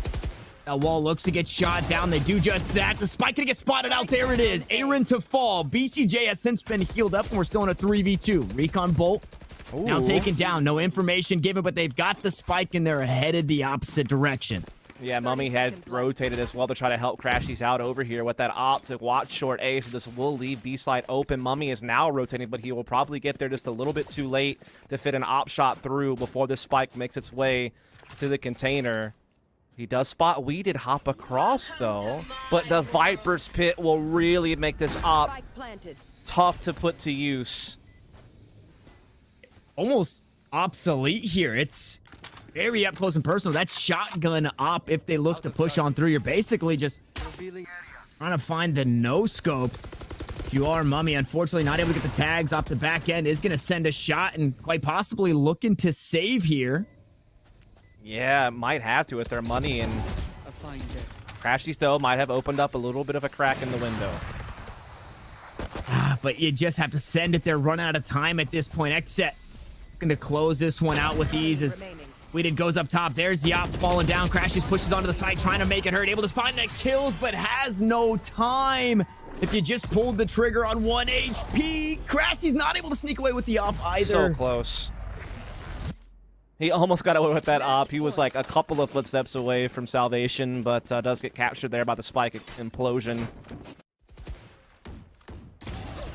Nice try here from Crashies and company, but XSET just always one step ahead. And that Viper's pit was crucial. Yeah. And so XSET looking to force a third map here. My favorite spray in the game. There it is. Honk, honk. No. I hate it. It's the Vuvuzuela of esports.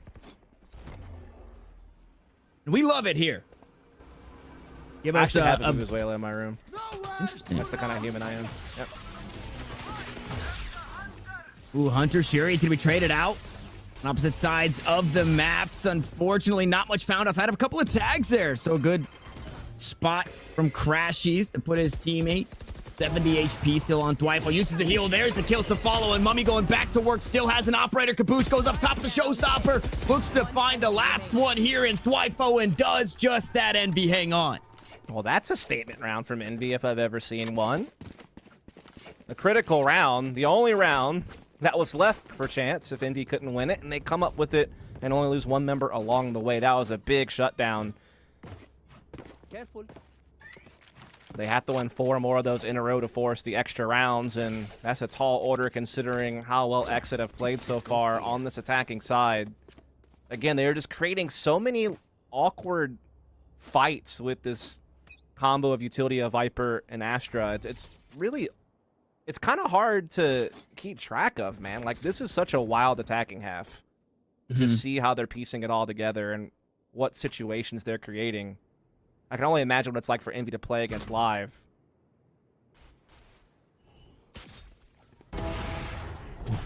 Mummy with the aggressive angle now needs to try and escape. Unfortunately, if you're pure, that Spectre not going to find the angles just yet. Weeda with the Bucky, though. Going to work, and they just run him down. The run and gun too strong here as Caboose once more finds himself on the flank. The spike has since been planted. We're in a 4v3 retake. Weeda gonna get stunned up, taken down by Victor. Caboose gonna fall to the operator, but Crashy's found a kill on the back end. And 2v2 now is where we find ourselves, making it 2v1. Pure needs to go huge, but the guiding light proving to be a problem. Crashes on very low HP. Victor right behind him, only 66 health. He's just sticking it, and the no scope goes wide. He will fall. The op will be picked up, and Envy to 9. Bro, if he would have hit that op shot, I might have ripped my microphone out of the computer. That would have been absolutely absurd. I don't think the universe could have handled such plays. What a wild ride this half has been, man. It's been everything but what you'd expect. But Envy, they are slowly chipping away at this lead. They are slowly putting themselves in overtime contention. XSET starting to run out of credits. Might actually have to take a save for last if this round does not go their way. Mummy trying to keep up the aggression with the operator. This time he will swing and miss, but he's able to escape with a shrouded step and some counter utility, and Caboose follows up with the frag. And that is right there. It's why we highlighted Caboose at the beginning, just getting so much done. No but way. XSET traded right back. The spray comes down and Caboose can't follow up. Except I thought he had him lined up. In this one, because of the resurrection, we did now since been topped off. Dwipo, unfortunately, a little worse for wear, but a teleporter play probably on the horizon. Caboose is stuck from the slow ore. BCJ lights him up, and now it's a 2-on-4 that is favoring XSET in every way imaginable. One teleport to come on through. Finesse gonna find the first kill. That was the low HP save or Sage, but as he backs on out, he ends up falling. Crashies tries to come out as well. It's a 3K for BCJ, and XSET are gonna push us to map number 3. Again, their attacking side on Bind has been a struggle. They come in with a fresh new composition of the Astra Viper combination. And again, they just wreak so much havoc. It was really wild to follow. They were just full sending it pretty much every round with all 4 the 5 players, maybe like 1 lurker. Again, they were slicing up sites with, you know, Cosmic Divide going one way, Viper Wall going another direction. It was wild, man. They were just throwing X's on the map. Like, it was really crazy to see, and just relentless aggression. Very chaotic post-plant situations that came down to, like, a lot of clutches, and XSET just come out on top in the bulk of them, and that's how they move on to a map 3. This has been a wild ride of a series, man. I don't know how else to put it.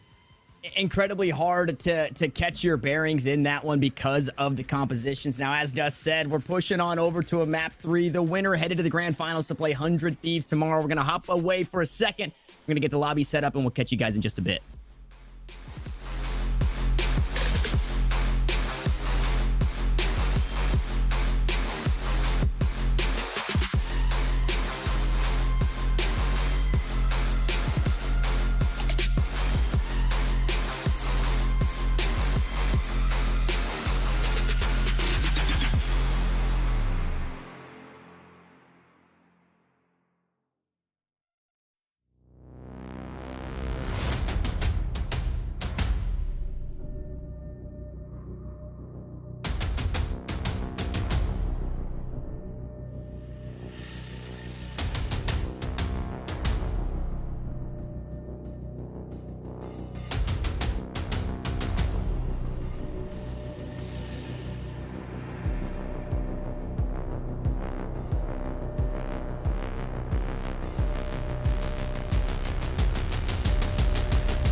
the money in the bank. Hit you with the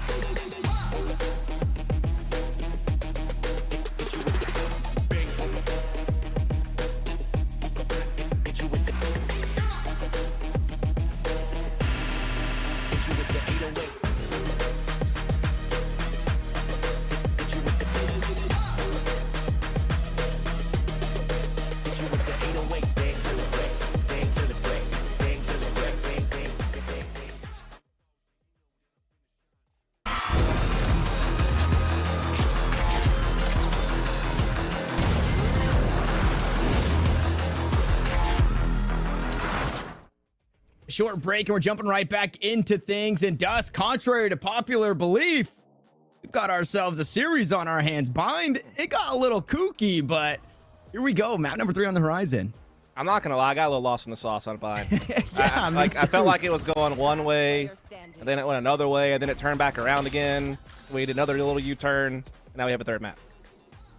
And I think one of I think this series alone, it just goes to show that you can never count anybody out, right? Like, even if you said Envy have won this matchup the last 6 times in a row, the last 10 times in a row, the last however many times in a row, I know it hasn't been that many, but XSET, they've adapted. It's on the fly. This is not the comp that we saw them play before. The maps were a little different as well in the same bracket, and they're putting up a completely different fight. Yeah, again, this is definitely a nice, like, just, I don't know, kind of experiment to watch that Viper Astra combo. I don't think it's something that they had played before in an official match setting, or if they had, I certainly hadn't seen it on Bind at least. Again, the Sky had been like a big piece of their, you know, setup lately. The last 3 times they played it at least, and so yeah, just a wild ride for them to see that combination come out.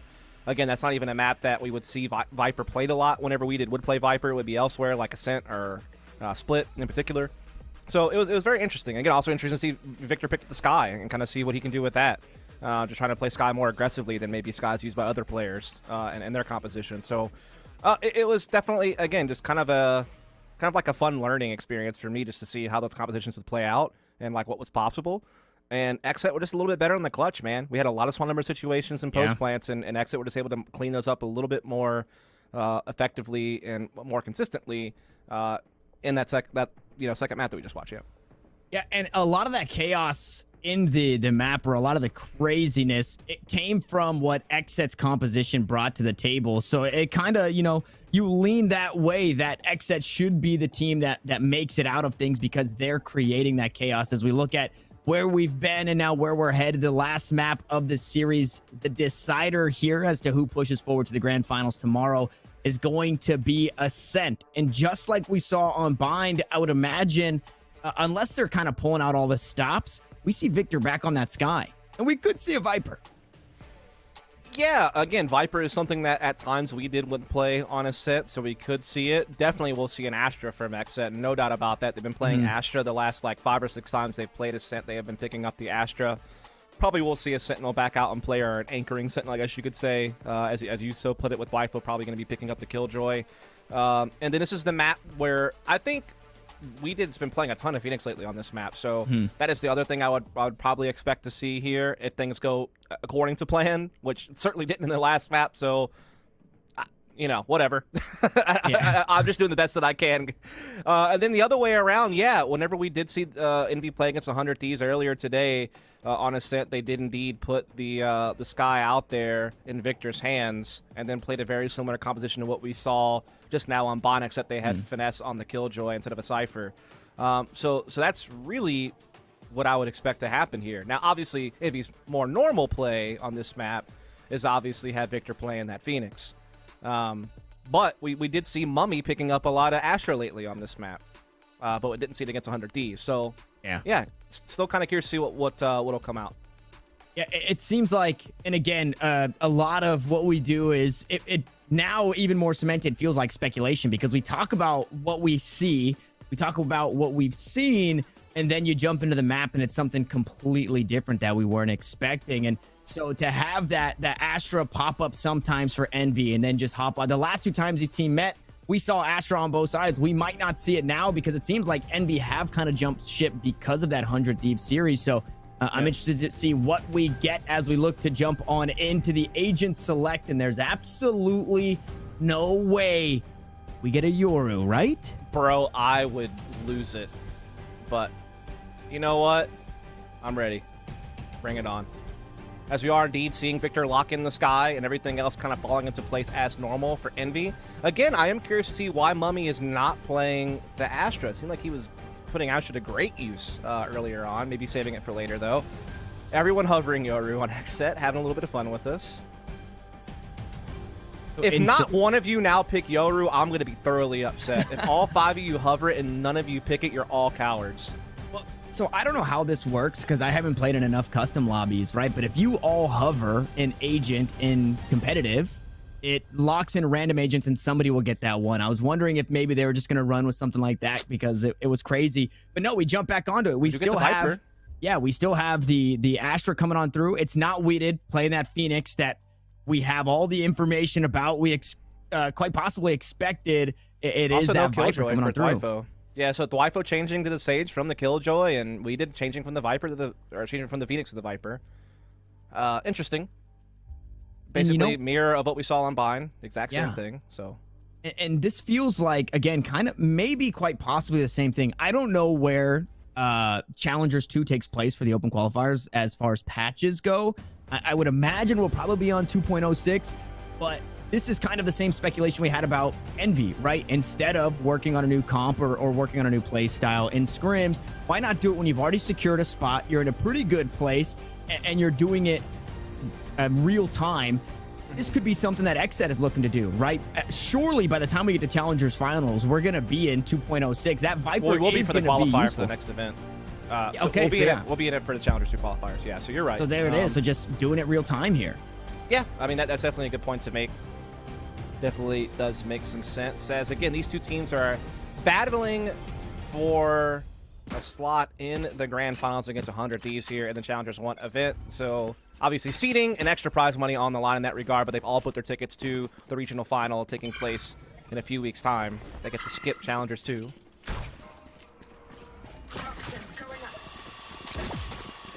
There go the wall. There go the toxins. The snake bite right behind it to try and stop the push out from heaven. Again, that snake bite not only chips away at your HP, but it also makes you vulnerable to the pistols. Get a bit more value. Aaron from downtown gonna find Caboose, trying to trade the kill back as Crashies, and he is able to do just that. Unfortunately for this NV squad, the spike has been planted and they're a little worse for wear. Some chip damage to come on through.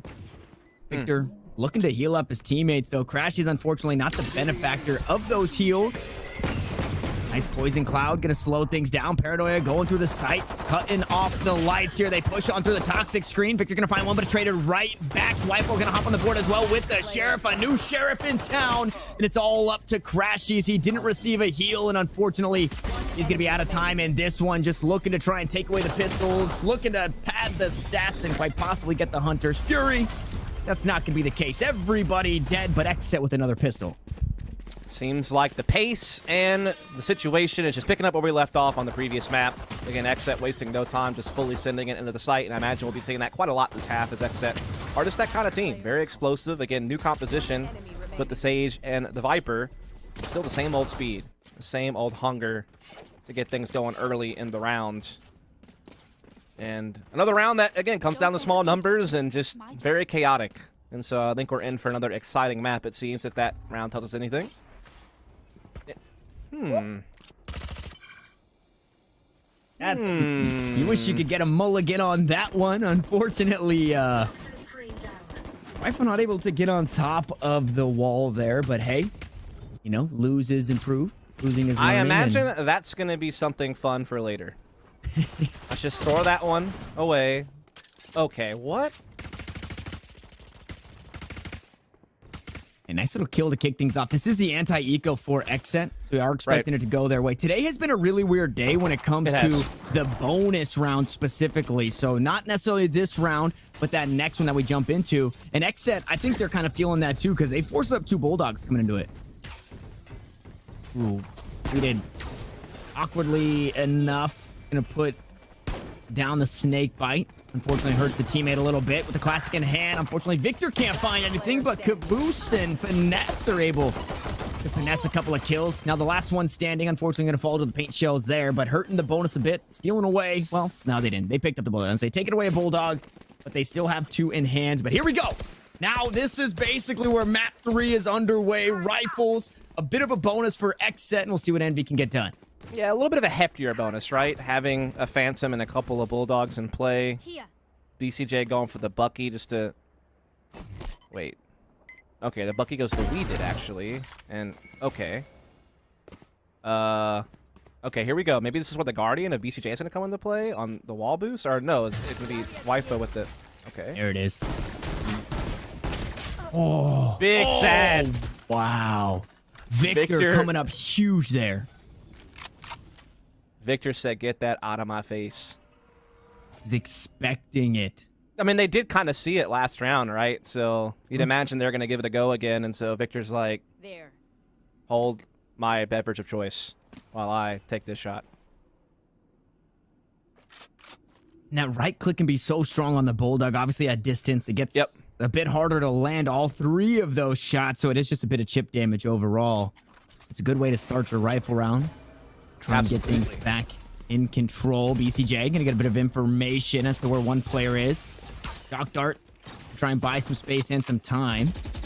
1 sent right back. Recon Bolt very soon here for Crashy, so should be able to net quite a bit of information. And we did. Oh, absolutely. I'm not too sure where he was headed. Maybe looking to go the opposite direction. Only a couple of Buckies, so this bonus, we said it was kind of a heftier bonus. It actually really hurts to have this this weaponry. 30 seconds. Yeah. I'm surprised they didn't try to go, like, pick up the other Bulldog. Maybe it, like, fell off the map. Either way, they're just running into the Killjoy utility of Finesse. They're trapped here. They're getting mowed down. Pure. They're able to break through, however, get into the site and pick up a Phantom. And Aaron's meeting up with him. Spike in a weird place, though. He is able to grab it back right before being spotted in the back halls. Time running low. Smart Boombot on the stairs to stall anyone trying to run at him and peek while he puts the Spike down. And Aaron actually picks up 2. What's going on? Oh, What's my happening? goodness. Another one. Aaron picks up 4 with the Bulldog. How does that happen? Envy look primed to still win that even with the spike plant. They shut down the initial push so well, but Aaron had different plans. And he was able to bring them into fruition. That is so wild to me. It's like XSET can't lose. That's exactly what it feels like. And Waifu going wide on the shots said, Aaron, take my energy. Everything, all the shots that I missed, you will now hit. And Aaron picks up 4. And we're incredibly close to just about every single ultimate online for XSET. Well, really for everybody. And Envy on just the pistols here. A bunch of Sheriffs and a Frenzy and... I don't know, man. That is a wild round loss for Envy. I'm sure they are not happy with that result. Meanwhile, if you're XSET, again, you just feel like you can do no wrong, I feel like, at this point. Envy trying to get aggressive here at A lobby. It has been spotted by Aaron. We did, in the meantime, finding Crashies over towards middle.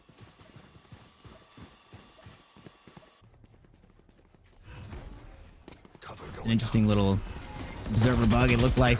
Playing Doom there for a second. A couple more kills to follow. The Sheriff's unfortunately not able to get anything done. Only a bit of damage. I'd really like to do... Ooh, there it is. Okay, Victor. Finding 1. Might not look to save this weapon. Oh my goodness. Finds another. Swinging on through. He's finally sat down, but...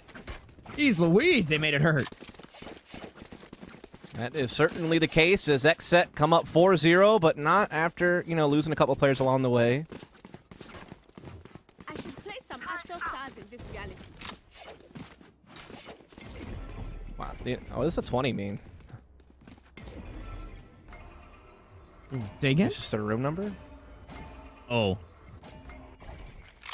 Yeah, I think the day's been too long. You're getting into the conspiracy theories, and you just gotta let that one go.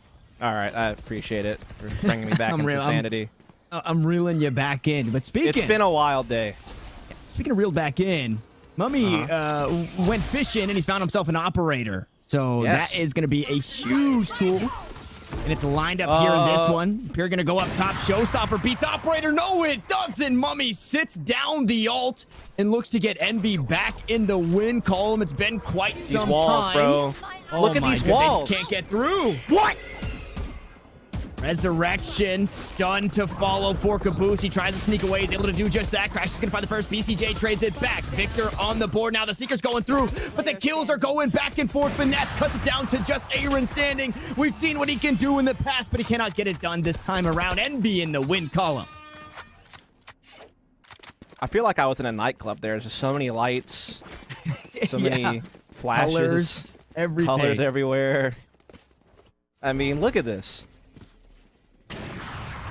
Neat use of the... I mean, look at this. Like, what? And a Nova Pulse, the Toxic Screen, the Cosmic Divide. It's you hear the bass from the stun. Yeah, the ice wall. All over the place. The air horn. Yeah, the air horn. You can't forget the air horn. It's a party over on that site. And Envy having a little bit more fun that time around. What a recon ball, bro. Unfortunately, doesn't find too much. It's another 5-man stack over towards this A-main area. And 2 spotted with the drone. 1 sneaking away. There's the spike down as Caboose backs away. The wall, unfortunately, falls a bit short. Hunter's sure to try and slow things down. I believe 1 tag coming on through onto Pure. ECJ to get the spike down. Has a Hunter's Fury available. Weeded also has that Viper's Pit, so could choose to use that. Finding 1 kill, and there it is.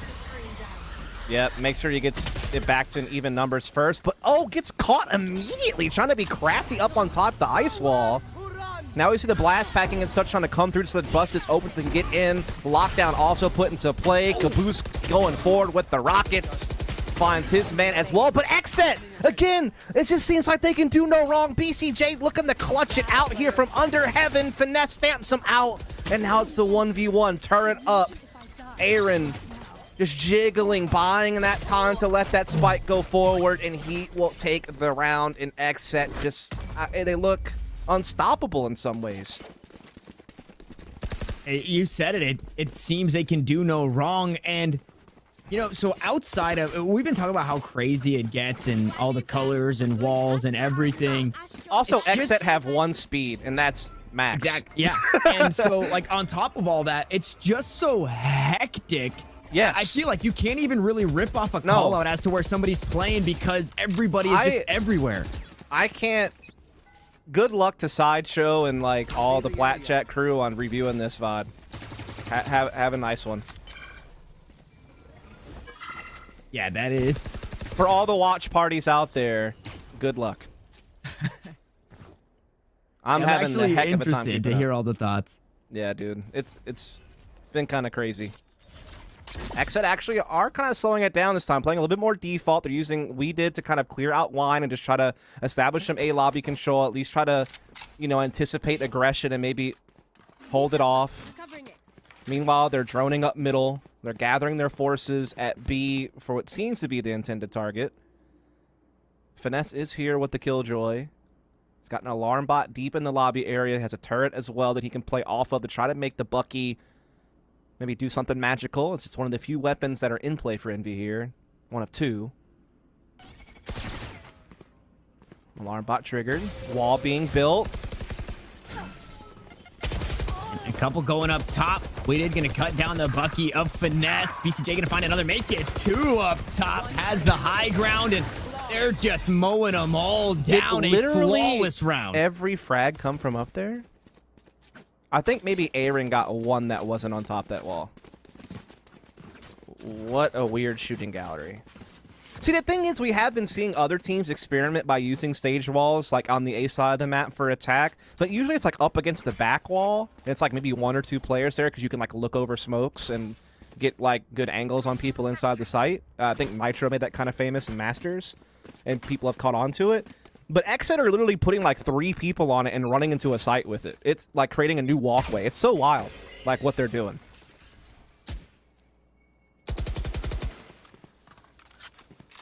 And a nice little a give and take, or that's not really the term I guess I'm looking for, but the tug of war, or just the mind game in We go fast, then we go slow. It's like a teeter-totter of a play style. It's fast, then it's slow. It's fast, and it's slow. And once they slowed it down, they find a flawless round. They're going to do that again. And I would imagine here in the next few rounds, we see him go right back to a 5-stack A looking to play with the ultimates. Yeah, very possible. Do have Pure on the showstopper here as they are going to go ahead and drone their way into B. Start clearing that out. Guiding Light will kind of stop that drone from getting as much info as I was hoping to get. Mummy in a new angle at the op. He's able to catch his man. As he tries to escape, though, he could maybe be in some trouble. Has to ult his way out and does make it. The frosted tip to the Sova there. Not going to cut out just yet. Crashies is able to... Oh, actually, Crashies eventually goes down there. Boost. That's wild. He spent so much effort to get into a spot that his teammate was literally just trying to escape at all costs. Yeah. So now it's the 3-on-3 post plant here. XSET have good positioning. Going to be a tough retake for Envy. No ults in play. Just have to send it with what weapons they got. Bird online should get the info from B main. Quite possibly somebody's peeking up towards short. First kill from Mummy coming on through. He's been swapped over to a rifle, but now it's just cut down to Caboose just like that. Dwipo finds a nice little 3K. The snake bite's getting so much damage. One kill traded out, but running out of time. Weeded still alive, has the poison cloud available. Caboose just has to run him down. He finds a kill, but he's got no time. An operator on the way out. No, it's just going to be the rifle save, but the round to XSET. Weeded is just being a constant thorn at Envy's side with these snake bites, with his wall, with just everything. He is just a constant nuisance that Envy have to respect and solve each and every round, as well as the way that they're using their Sage and the speed at which they're attacking. I like how this Crashies and Mummy just trade spots, and Crashies, it's like he didn't get the memo that being in that corner wasn't the place to be in that moment. Someone forgot to tag him in that email. So the snake bites last for 8 seconds.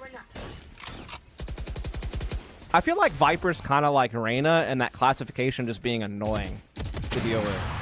Oh, I thought Caboose was about to just, again, wreck that wall boost, but Pure able to recover it, again gets healed.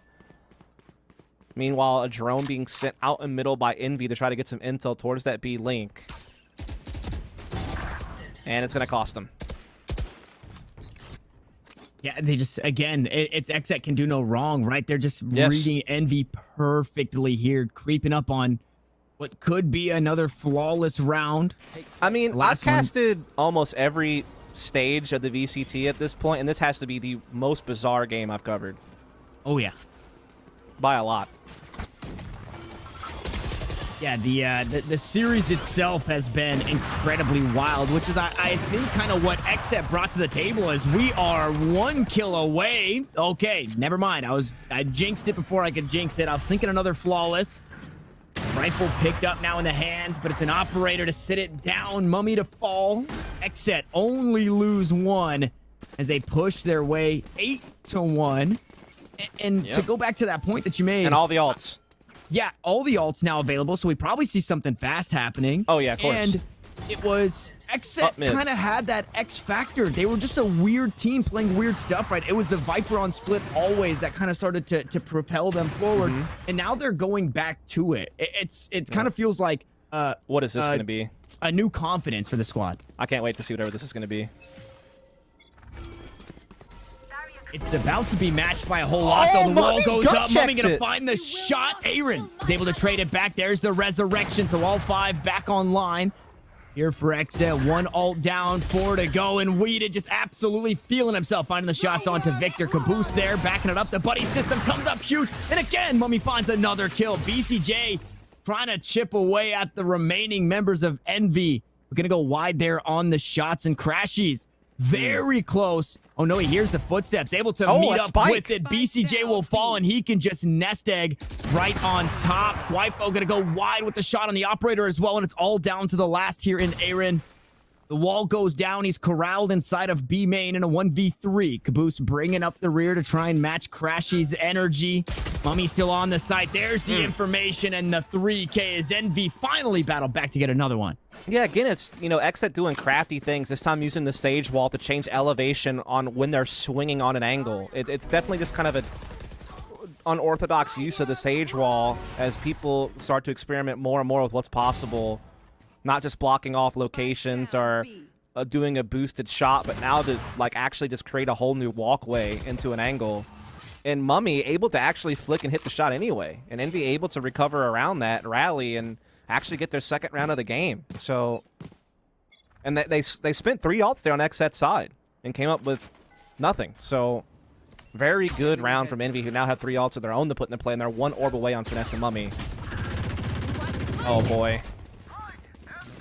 Ness able to sneak away there. Almost paid for it with his life. Hunter Fury going to pick up 1, so Crashy slowly starting to battle back. We did take it off the board. That's a lot of information, or a lot of utility, rather, from the Viper. Not only that, but the Viper's Pit now offline. Yeah, for another round. This Sage Wall is so strong inside B lobby. When you already have sight as well, and you can just kind of watch. Oh, Caboose, though. Reddit. That's a huge shot to unlock, perhaps the retake, as they do have the 5-on-3 now. We got some ultimates. There's one that's going to be used. Jumping on into the side. Showstopper not going to find anything just yet as Crashy steals away the kill. Beast away. Just spraying them down. Almost getting it done. 3 out of 5 chips away at Finesse, but not enough to win the round. 8-3. Honestly, the series deserved that to work. Yeah, the way that things have been going, like, I would not have been the least bit surprised to see BCJ just ace in that fashion. That would have been quite something special. But Envy, you know, hanging around. It's now 2 in a row. 1 round left to go in the half. They're not out just yet. XSET have been throwing, I mean, literally everything they got at them. The whole kitchen sink, just everything. The whole pantry.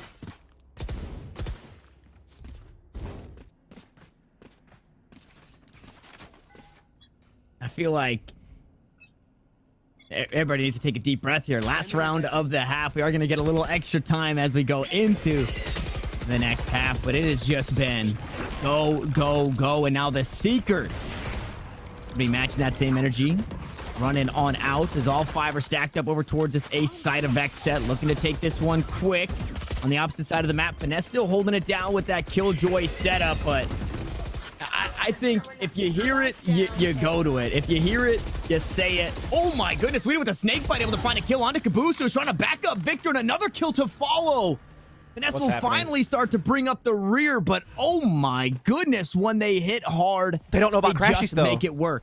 They thought it was just double aggression A lobby. They don't know that Crashy still had wine. Crashy can still slip in behind here and absolutely tear this thing apart. Yeah, exactly. But the Viper's Pit cancels it out. Crashy's, though, still able to fit in a frag. And Weeded steps out to take him out the round. And now he's actually backing off due to the lockdown. So the Viper's Pit will be canceled out due to the lockdown. Envy have it even at 2 apiece. Clock is running low. Weeded shifting the spike over to B.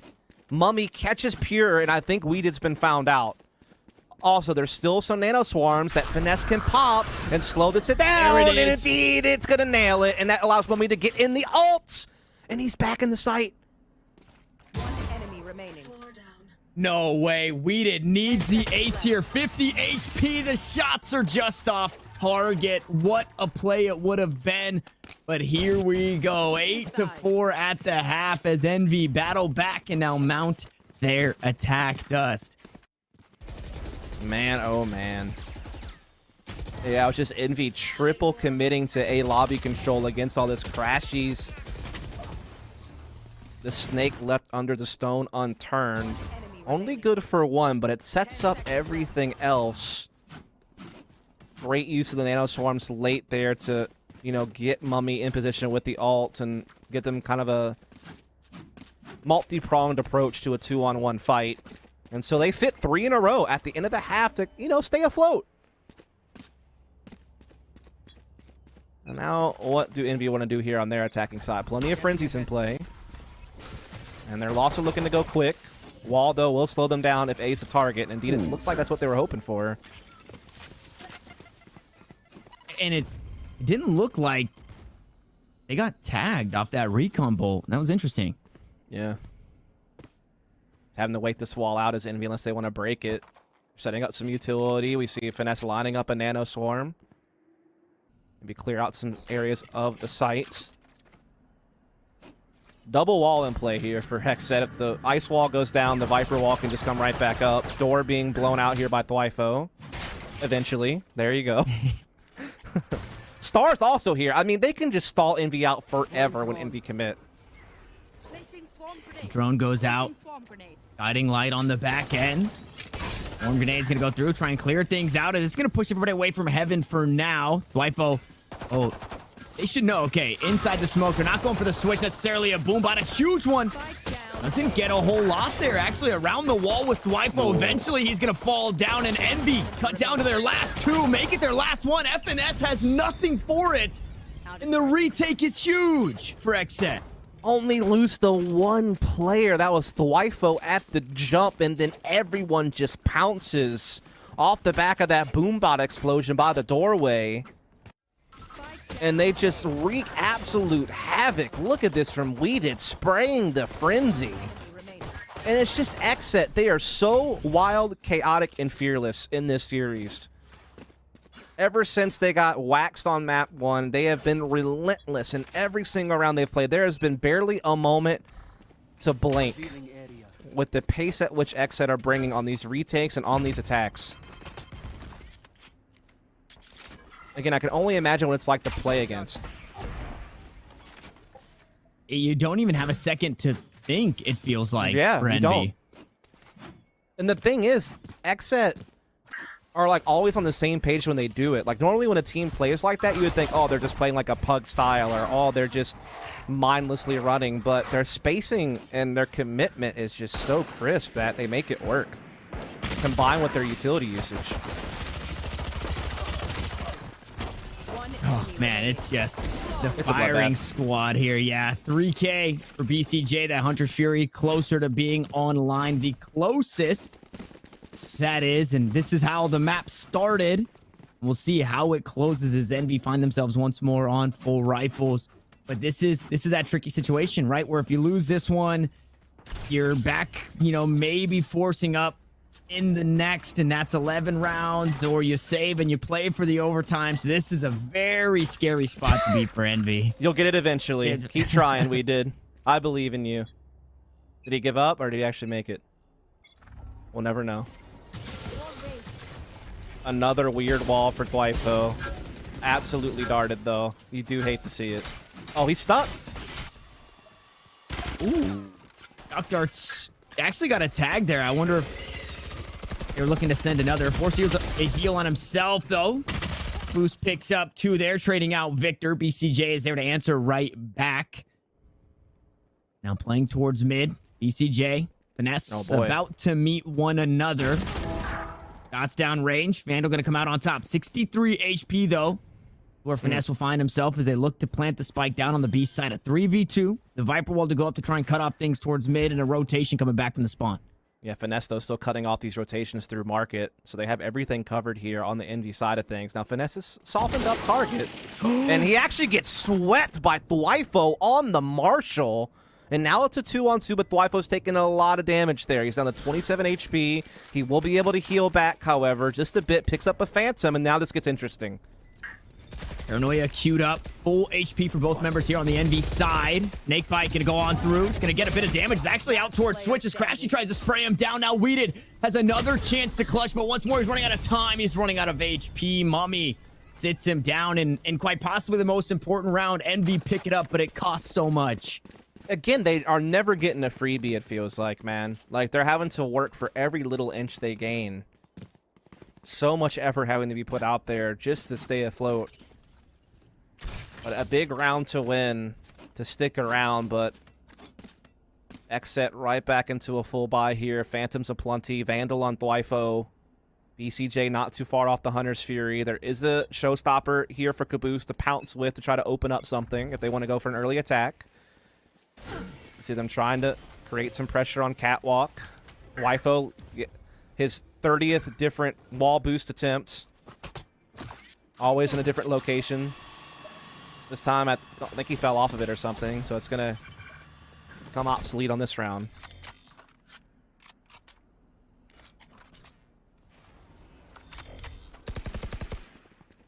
Spike's still hanging out over towards A.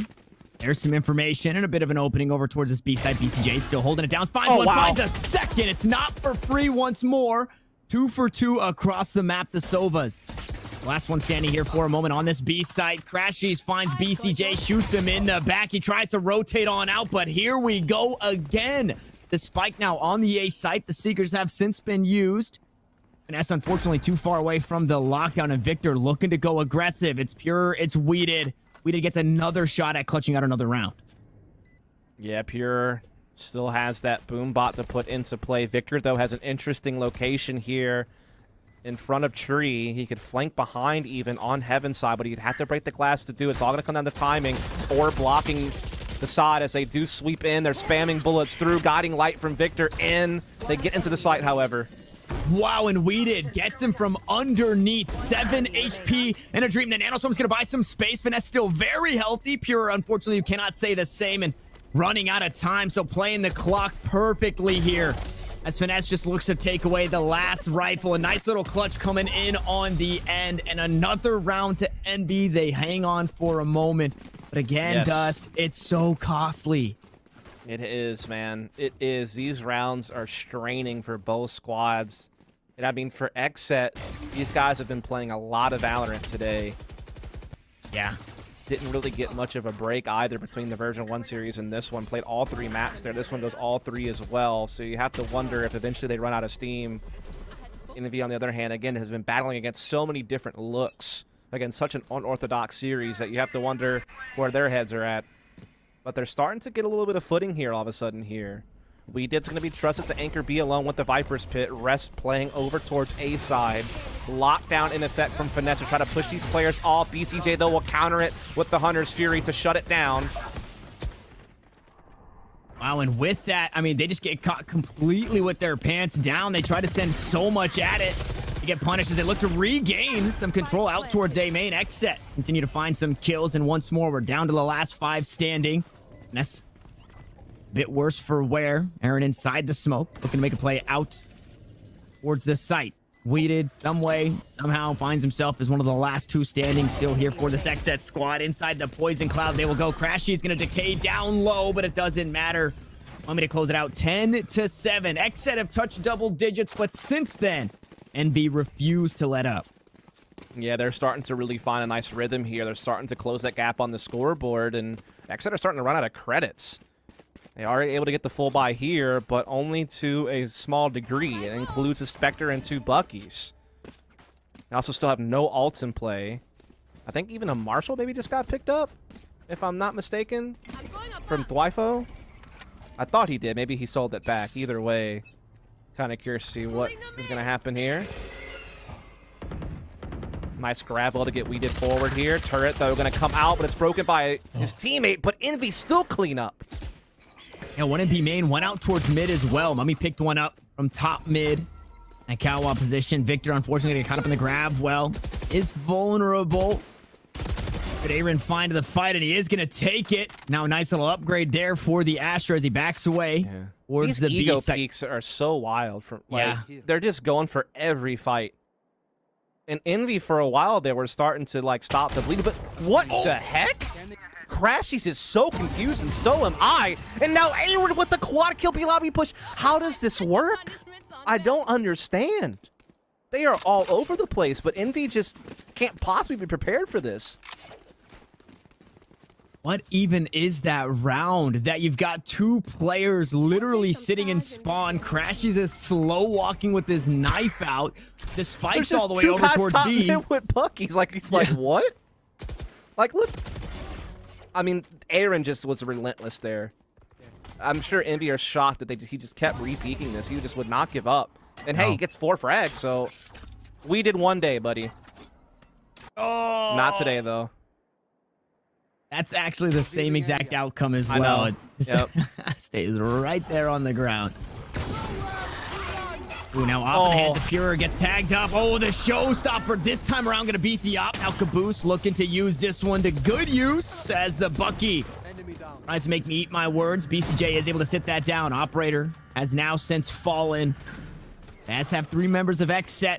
BCJ a bit worse for wear. Is able to pick up the Operator and quite possibly might look for a save. Cosmic Divide in a Thorn. Quite a bit of utility still available from Aaron. The rest of the squad for Envy sitting pretty on the util as well. Yeah, and I mean, one of the players from XSET already spotted here in the back of Heaven. They're still going to try to make a go of it here. Stars have been deployed on the site. Lots of stun stuff breaking out, but they just cannot get in there. They do just have to back off, say the operator saved the Phantom, so Envy will go to 8, and again, they're trying to keep this game close, keep it competitive. Big drive there. Just being able to get through with that showstopper despite everything against him. Great play by Caboose. Aaron, though, making this round expensive yet again, forcing a lot of rebuying out of Envy by collecting Victor there, trying to rotate off Cat. An operator save for BCJ too. That's pretty nice to have. Absolutely. Curious whose hands it'll find their way in. BCJ might just keep it. Looks like indeed he will be doing just that. Be taking it over to the B side of the map, it seems. Maybe looking to even take a forward angle with it. With the help of Astra, the gravel would pull them off the angle and allow him to press forward with the op and hold down B lobby. So that could be the combo they're looking for here. And indeed it is. Meanwhile, XSET will also get aggressive at middle, paint shelling top and getting into B link. They're absolutely controlling this whole side of the map. Yeah, everything. It was a star, a paint shell, and a snake bite all tossed out. The Nova Pulse was also looking for the stun up top. So if anybody was that way, they were getting punished. Wifo trying to play on top of the wall. He's going to be spotted out, unfortunately. Or not. He didn't get any damage down on the targets there. Ultimate's online only on the XSET side as they look to find themselves on match point. Nice guiding light into the smoke just to make sure nobody's playing inside the bubble. And here it is, the showstopper up close and personal. But the door is just too close. The wall is too strong. Rifles for the rest of the squad starting to come online as Finesse finally trades one back. The run and gun is just too weak, and Mummy finds himself the last one standing as XSET look to grab match point. Everything being thrown this way, everything that's left. The dark cover comes down. BCJ hops on through, and a couple of right clicks will sit him down. 12-8 is where we find ourselves. Map points in XSET's favor here, Dust. I will say that round wasn't as wild as it looked. There was a lot of structure behind that, as most XSET aggressions are. You know, they had Sage Wall off A just to slow down an A attack long enough. Then they double up on a B lobby push with the grav well and with the paint shells top middle to get simultaneous mid and B lobby control to pinch that off and make sure that B lobby's clear. Then, because Sage stalled long enough, they're able to rotate all their players over to A before the attack is fully commenced. And so everyone's there ready to go as the attack comes into sight, and they have perfect intel all the way through. That was an amazing, aggressive defensive setup there from XSET, and it paid dividends, as now they're at map and series point. You should run. Map and series point. Ness, they employ that lockdown to try and push everybody off this A site. Waited, able to keep away. Unfortunately, the guiding light being a thorn. He tries to hop away, but Victor sits him down off the back end of a flash. Caboose, unfortunately, worse for wear, pushing in onto the site, 68 HP. You know, obviously love to be in a whole lot better of a spot. Yoden gonna try and spray on through. Dark cover. Gonna try and buy some space as well. Nice pickup there. BCJ picks it up with a shock dart. Nova Pulse looking for the stun. Caboose has since been healed up and found himself a Phantom. The shotgun's gonna be used. The res coming on through, and Victor, Caboose goes huge in this round. Not only finding the Sage, but finding the resurrection. And it's all down to Aaron in a 1v2. This could be it. XSET could send Envy back in. That's not gonna be the case. They hang on for a moment longer. Indeed, Envy just able to close in on the site so effectively, not allow the retake to really ever unfold. A lot of utility was thrown at them to slow them down at A, but they just forced their way through it, and they just catch weeded in awkward space. They do not allow that res to have impact. They keep choking XSET out at this heaven angle, and they stick Aaron in a very difficult 2-versus-1 situation. So again, Envy, right? Every time XSET take a step forward and they look like they're about to close, Envy get that one round that keeps them in the race. And they've done it yet again. Again, that gravel being deployed to get some B lobby control for XSET. This time, no mid aggression, though. They're looking to maybe test the waters a bit more towards Catwalk and A lobby. Generally speaking, though, they're being more passive as they don't really have the weaponry to fight the way that they would want to. And they've already lost one of their players here early. And so Envy have a great chance for double digits here. They have a 5-on-4, and they're up against 3 Buckies and a Spectre. No alts available as well for XSET.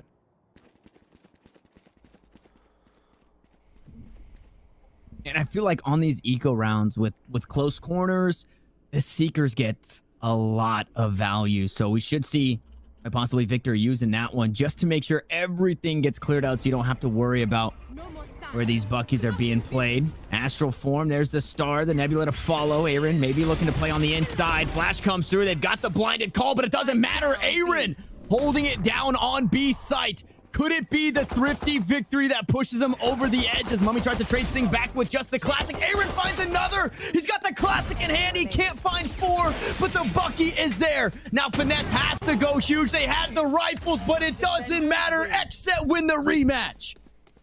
That must be the most XSET way to win a round I've ever seen. 4 on 5, 3 Buckies and a Spectre, and they get it. I mean, man, oh man. It was an amazing combination there from XSET on Ascent of crazy antics. I mean, we can't not mention that because there definitely was. Brand new compositions, experimentation that went well, right? Yeah. They tested a theory and they got the results they wanted.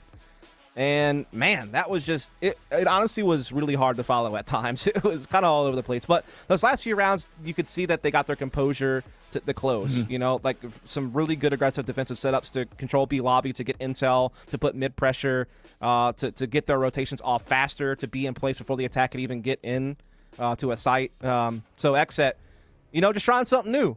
You know, the old stuff didn't work. Envy was crushing them lately. They're like, you know what? Let's change the script altogether. And it worked out for them. They now move on to the grand finals against 100 Thieves. They're guaranteed at least 2nd place. Envy have to settle for 3rd.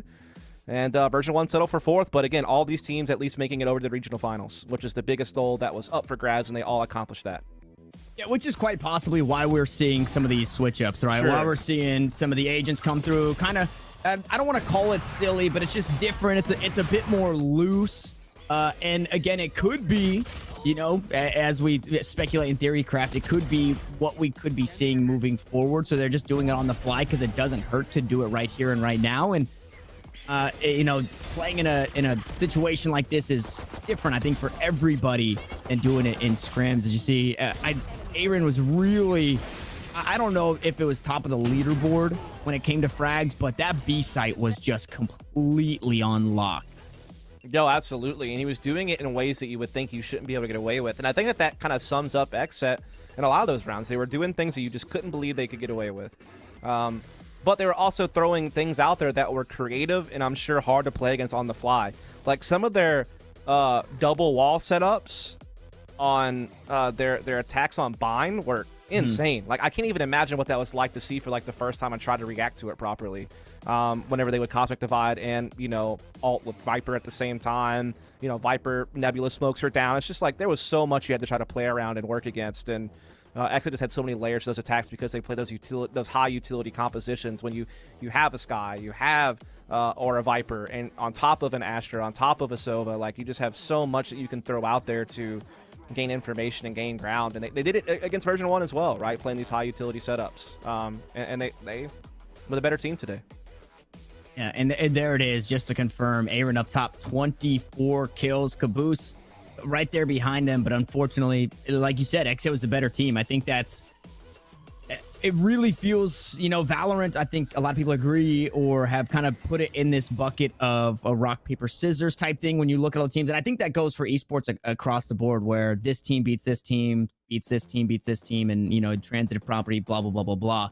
XSET, I felt like, had for the longest time kind of been the best showing of that, where, you know, they would lose to the Sentinels, they got the upset over the NBs, and they were able to beat just about everybody else, but then you put them up against the top 1 and the top 2, and unfortunately they just couldn't get it done. Now they're starting to get a bit more wind under their sails as we take a peek at our head-to-head. And Pure didn't necessarily have the, I guess, the game that I was expecting, or the series that I was expecting, but XSET as a whole really showed up, really came online, and that was so cool to see. We kind of talked about it in the middle of that one, towards the latter half maybe, where we said this looks like the XSET that's playing with confidence. They're playing what they want to play, and this is Valorant. As we've heard a lot of teams say, we just play the game like Valorant should be played, and that's what it looked like XSET were doing today, and it was really cool to watch. Absolutely. Again, like as a student of the game, someone who likes to be more analytical and kind of, study how people are playing and see how the meta's evolving and seeing how strategy is being developed. It's fun to see like new stuff on the fly like that, where you constantly feel like you're a little bit lost in the woods and you're trying to find your way out. And I imagine that's how Envy probably felt playing against XSET today in some of those situations. And it's fun as, an outside person, and even for players out there who are maybe trying to come up with things that they can do with their teams, or maybe just themselves, they want to keep up with what are people coming up with, what are people doing, how are people pushing the limits of these agents. And XSET, again, it's always been a team, particularly we did as a player, has always been someone who have tried to do that.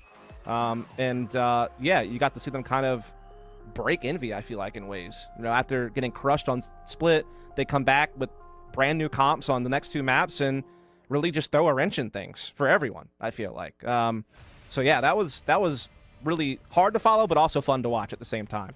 Weird dichotomy there, I guess. Yeah, it was very, very hard to follow. There was so 0 to much 100. going on. I mean, they were just maxed out almost. There was like maybe 2 or 3 slow rounds the entirety of the last 2 maps we just covered. I mean, they were rapid.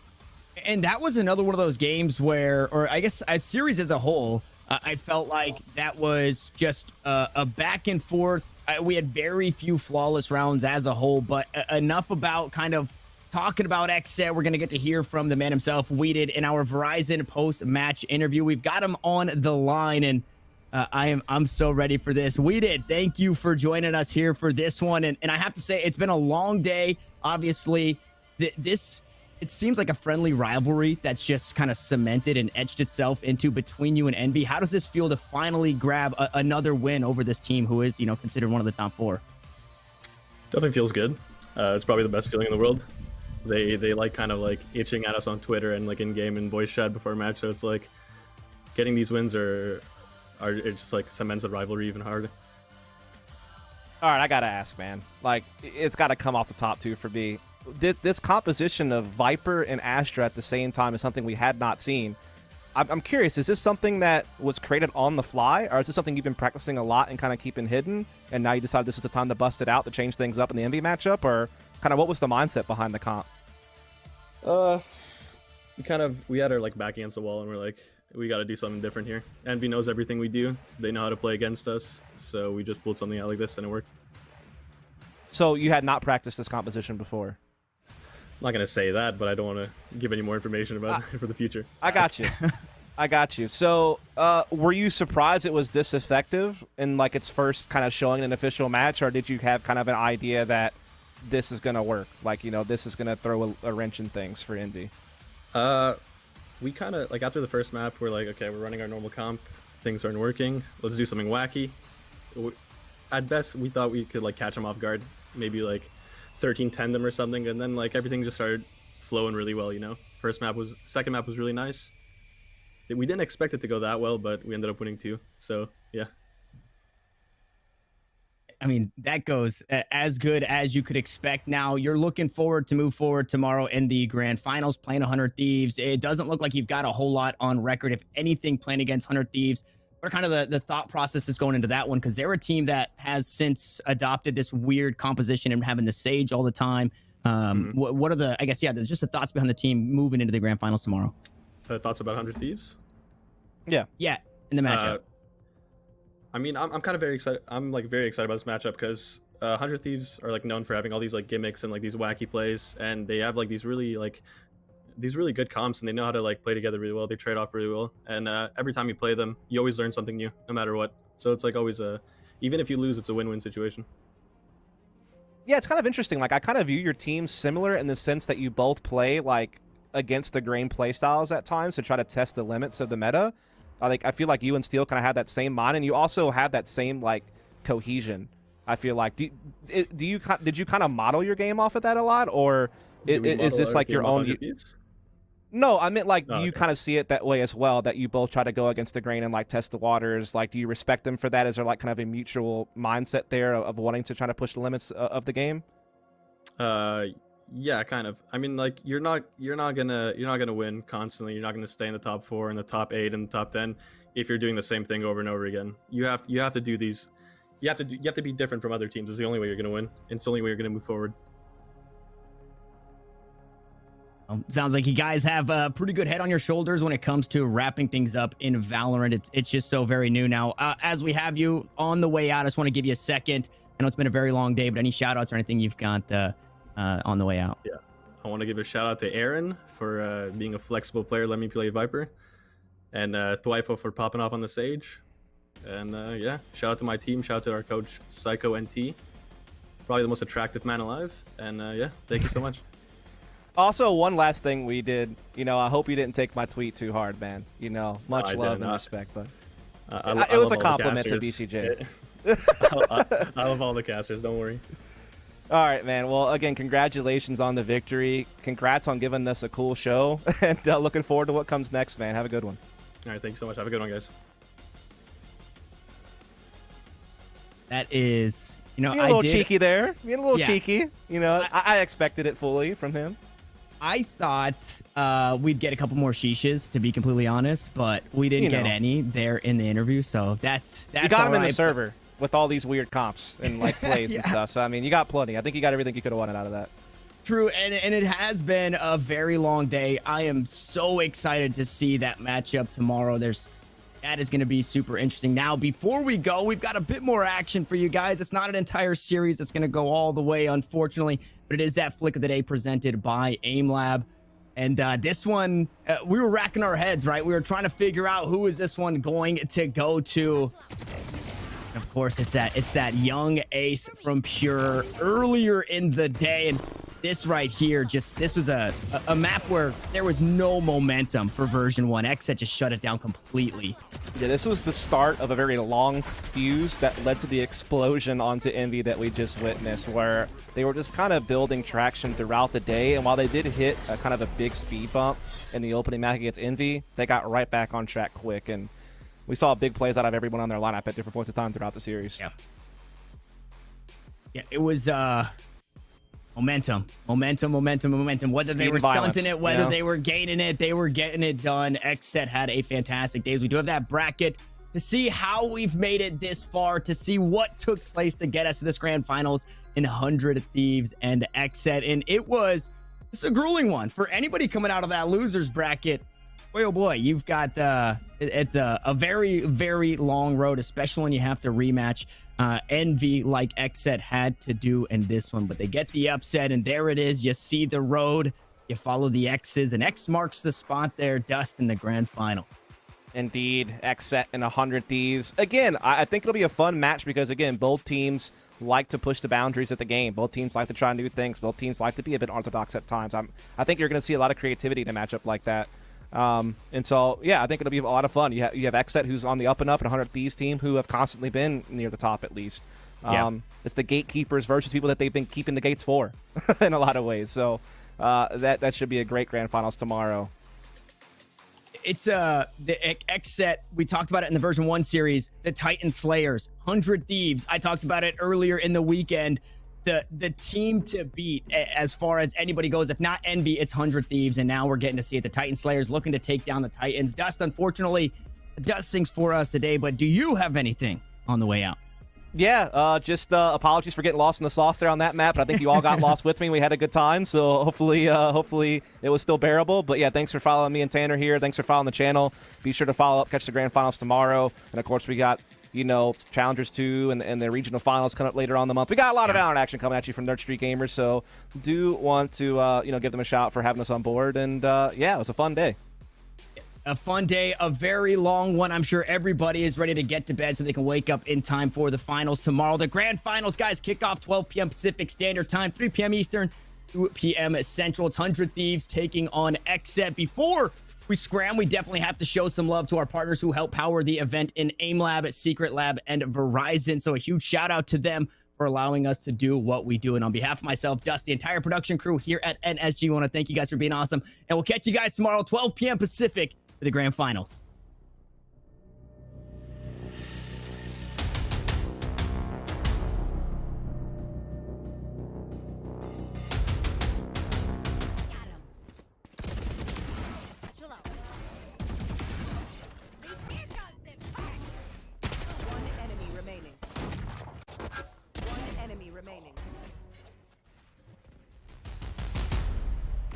Pretend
got the money in the bank.